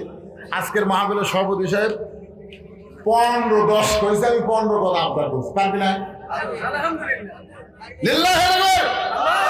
সভাপতি সাহেব 15 বস্তা সিমেন্ট ধরেন মারহাবা।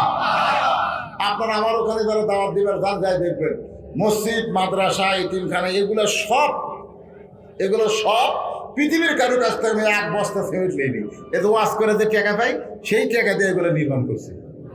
আমার মন বহুবার আমাকে কইছিল, এলা মাদ্রাসা মসজিদ না করে বগুড়া একটা বাড়ি করে, বগুড়া একটা বাড়ি কর, শহরত থাক। আমার ইমান বলতেছে মরে গেলেই সব শেষ, মরে গেলেই সব শেষ। রাসূল বলেছে কেউ যদি একটা আল্লাহর ঘর বানায়, আল্লাহ তাকে একটা জান্নাতে ঘর বানায় দেয়। এই জন্য আমি যখন মসজিদ নির্মাণ করি তখন অনেকে আমাকে বলেছিল, হুজুর আমরা মসজিদে কিছু সামিল হবে না, মসজিদ আমি একলাই বানাবো। এই কামাই করছি, প্রতিদিন ওয়াজ করে যে টাকা পেয়েছি, মিস্ত্রি দিছি, সিমেন্ট কিনছি, রড কিনছি, মসজিদ মাদ্রাসা হয়ে গেছে। পৃথিবীর কোনো বাপের বাটা খাওয়া পারবে না যে একটা টাকা হুজুরের মাদ্রাসা থানার দান করছে।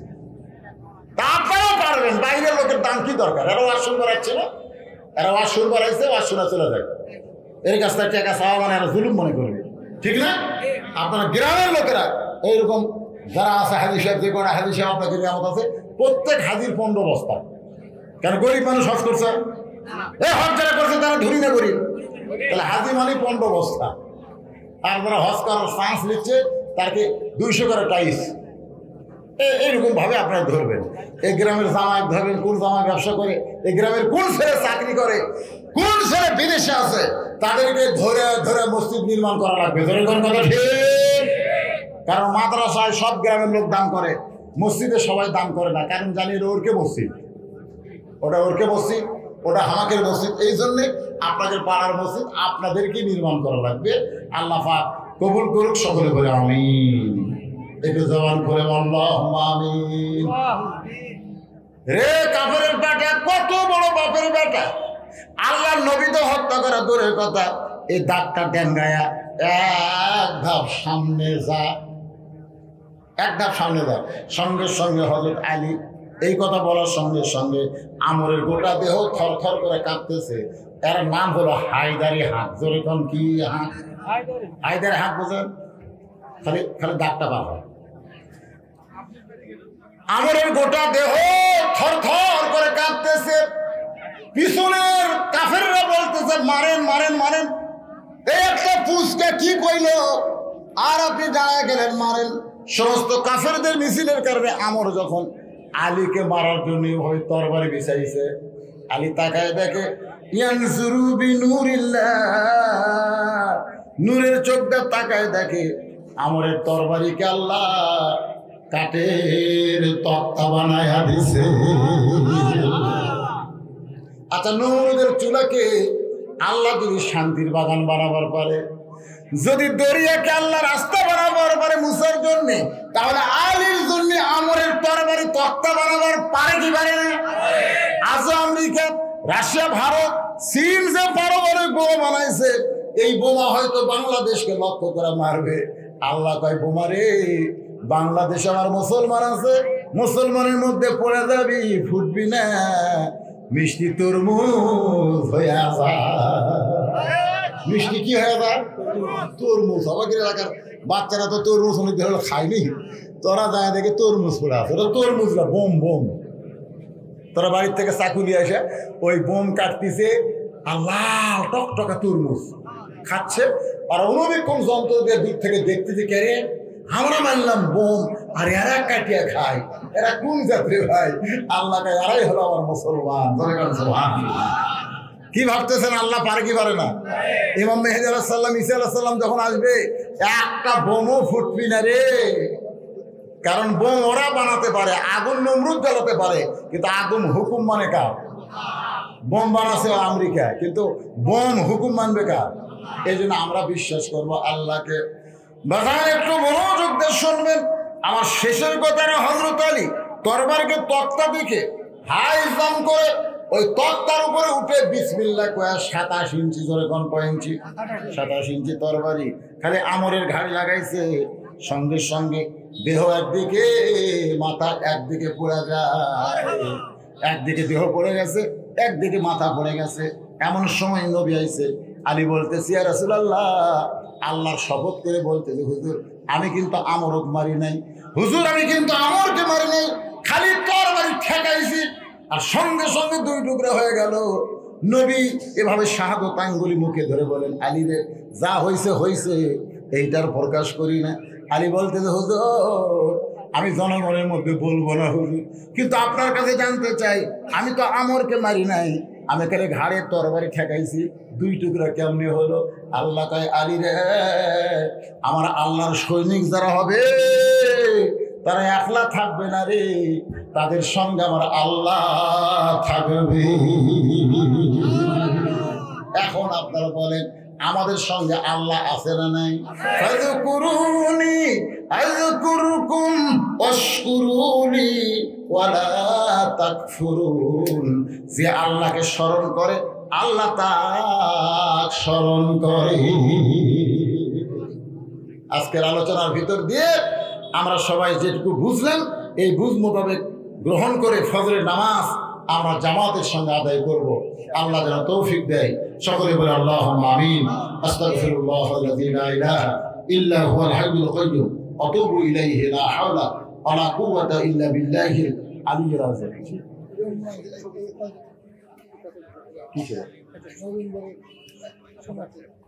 নভেম্বরের 15 তারিখ, আর একটা হলো 6 তারিখ। এটা হলো জায়গার নাম বনবনাই ফোরকানিয়া মাদ্রাসা। আগামী 6 নভেম্বর। প্রধান বক্তা হচ্ছেন অধ্যাপক হযরত মাওলানা আব্দুল সালাম সাহেব। অত্যন্ত ভালো বক্তা, জোড়া মাদ্রাসা শিক্ষক, আমার ছোট ভাই, খুব ভালো বক্তা, আপনারা সকলে যাবেন। আর একটা হলো 15 নভেম্বর, জায়গার নাম হচ্ছে বনবনাই, এটাও বনবনাই, একই গ্রাম। কলেরা লাগলো নাকি? এটা হলো বনবনাই বর্তলি হাফিজিয়া মাদ্রাসা। এখানে প্রধান বক্তা হচ্ছেন হাফিজ কারি মাওলানা আব্দুর রহিম আল মাদানী। ওরে বাবা রে, সেই বক্তা। আপনারা সকলে যাবেন ইনশাআল্লাহ। আল্লাহুম্মা আমিন। আল্লাহুম্মা আনতাস সালাম ওয়া মিনকাস সালাম তাবারাকতা ইয়া যাল জালালি ওয়াল ইকরাম। আয় আল্লাহ তাআলা, সেই মাগরিবের নামাজের পর থেকে এত রাত পর্যন্ত তোমার পাগল বান্দা বান্দিরা আরবের বাড়ি ঘুমকে বাদ দিয়ে কোরআন হাদিসের মহব্বত কলিজার মধ্যে নিয়ে এই জান্নাতের বাগানে বসে বসে কোরআন হাদিসের আলোচনা শোনার শেষে আমি গুনাহগারের সঙ্গে রহমতের দরজায় ফকির হয়ে দোকানা হাত তুলেছে। আল্লাহ মেহেরবানি করে আজকের মাহফিল আমাদের সকলের হেদায়েতের জন্য, নাজাতের জন্য, জান্নাতের জন্য কবুল করো। এই মাহফিলের শুরু থেকে শেষ পর্যন্ত যত আলোচনা হয়েছে আল্লাহ, এর মধ্যে যদি ত্রুটি হয়, ভুল হয়, মাফ করে দিও। এর জাহা দিয়া মঞ্জুর করো। সোনার মদিনা নবী পাকের রওজা মুবারকে কবুল করে নাও। মদিনা কত সুন্দর নাম মদিনা, ওই মদিনার মানুষটা যে কত সুন্দর। চাঁদ ভরা মুখকে যদি একটা বার দেখতে পাই, তার জন্য আল্লাহ জাহান্নামের আগুন হারাম বানায়া দেয়। আমরা কত স্বপ্ন দেখেছি জীবনে, আল্লাহ এমন একটা স্বপ্ন আমাদের দেখার তৌফিক দিও যেই স্বপ্নে নবীজির শোনামো আমাদের নসিব হয়।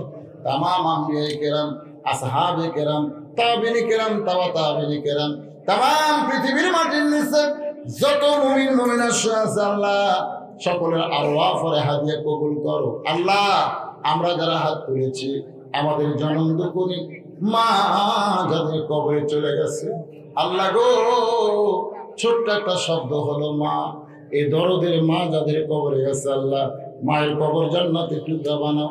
আমি সহ আমার মতন বাবা হারায় এতিম যারা হয়েছে আল্লাহ মেহেরবানি করে বাবার কবরকে জান্নাতের টুকরা বানায় দাও। দাদা আত্মীয় স্বজন শ্বশুর শাশুড়ি যাদের কবরে গেছে কবর বাসীদের আল্লাহ তুমি মাফ করো। আল্লাহ এ খিয়ার ভূগোল না খিয়ার ভূগোল আল্লাহ রহমত বরকতের দরজা খুলে দাও। যেই মসজিদকে কেন্দ্র করে আজকের মাহফিল, এই মসজিদকে কিয়ামত পর্যন্ত কবুল করো। এই মসজিদকে যারা নগদে বাকিতে সহযোগিতা করেছে আল্লাহ মসজিদের ওসিলায় তাদেরকে জান্নাতি বানাও। মসজিদ কমিটির সভাপতি, সহসভাপতি, সেক্রেটারি, ক্যাশিয়ার, আল্লাহ মসজিদের ইমাম, মুয়াজ্জিন, খতিব, মুসল্লি সকলকে আল্লাহ তুমি কবুল করো। আমার মা বোনেরা পর্দার অন্তরালে বসে বসবাস শুনলো, আবিদা সালিহা পর্দা কবুল করে, মা ফাতেমার চরিত্র দান করো। আমরা যারা অসুস্থ আছে আল্লাহ সুস্থ করে দাও, আওয়াজকে মোচন করে দাও। মাঠে ময়দানের ফসলগুলো আল্লাহ যে একটা পোকা লাগছে ভাই খালি ধানের গোড়া কাটে দিচ্ছে, আল্লাহ তোমার কাছে দোয়া করি আল্লাহ সমস্ত গজব আযাব থেকে আবাদগুলোকে হেফাজত করো। আল্লাহ আল্লাহ গোটা বাংলাদেশের রহম করো। আল্লাহ আজকের মাহফিলে প্রশাসন কর্তৃক অনুমতি যারা দিয়েছে, প্রশাসনের ভাইরা যারা মাহফিলের সৌন্দর্য রক্ষা করেছে, ভলেন্টিয়ার ভাইরা যারা কষ্ট করে এত বড় আঞ্জাম দিয়েছে, আল্লাহ মেহেরবানি করে তাদের সকলকেই আল্লাহ তুমি কবুল করো। আল্লাহ আল্লাহ এই মিডিয়ার ভাইদেরকে কবুল করো যারা দিনের পর দিন ঘন্টার পর ঘন্টা ছুটে ছুটে আল্লাহ তোমার কোরআনের বাণীগুলো মানুষের কাছে পৌঁছে দিতে চাই, আল্লাহ তাদেরকে তুমি কবুল করো। আল্লাহ আল্লাহ কি আর ভোগরার জীবনে আসতে পারবো কিনা জানি না, হতে পারে আমার জীবনের শেষ মাহফিল। আল্লাহ আমি সবার কাছে দোয়া চাই, সবার জন্য দোয়া করি আল্লাহ আমাদের সকলকে মাফ করে দিন। মাহফিলের সম্মানিত সভাপতি আমার বাবার নামে নাম আলহাজ আবুল হোসেন, আমার বাবা মারা গেছে, আমার বাপজান দুনিয়াতে আছে, আল্লাহ তার হায়াতকে তুমি দারাজ করে দাও। আল্লাহ সুবহান রাব্বিকা রব্বিল ইজ্জাতি আম্মা ইয়াসিফুন ওয়া সালামুন আলাল মুরসালিন ওয়ালহামদুলিল্লাহি রাব্বিল আলামিন। ওয়াজাল আখিরা কালামিনা ইনদাল মাউত লা ইলাহা ইল্লাল্লাহু মুহাম্মাদুর রাসূলুল্লাহ সাল্লাল্লাহু আলাইহি ওয়াসাল্লাম। আসসালামু আলাইকুম ওয়া রাহমাতুল্লাহি ওয়া বারাকাতুহু।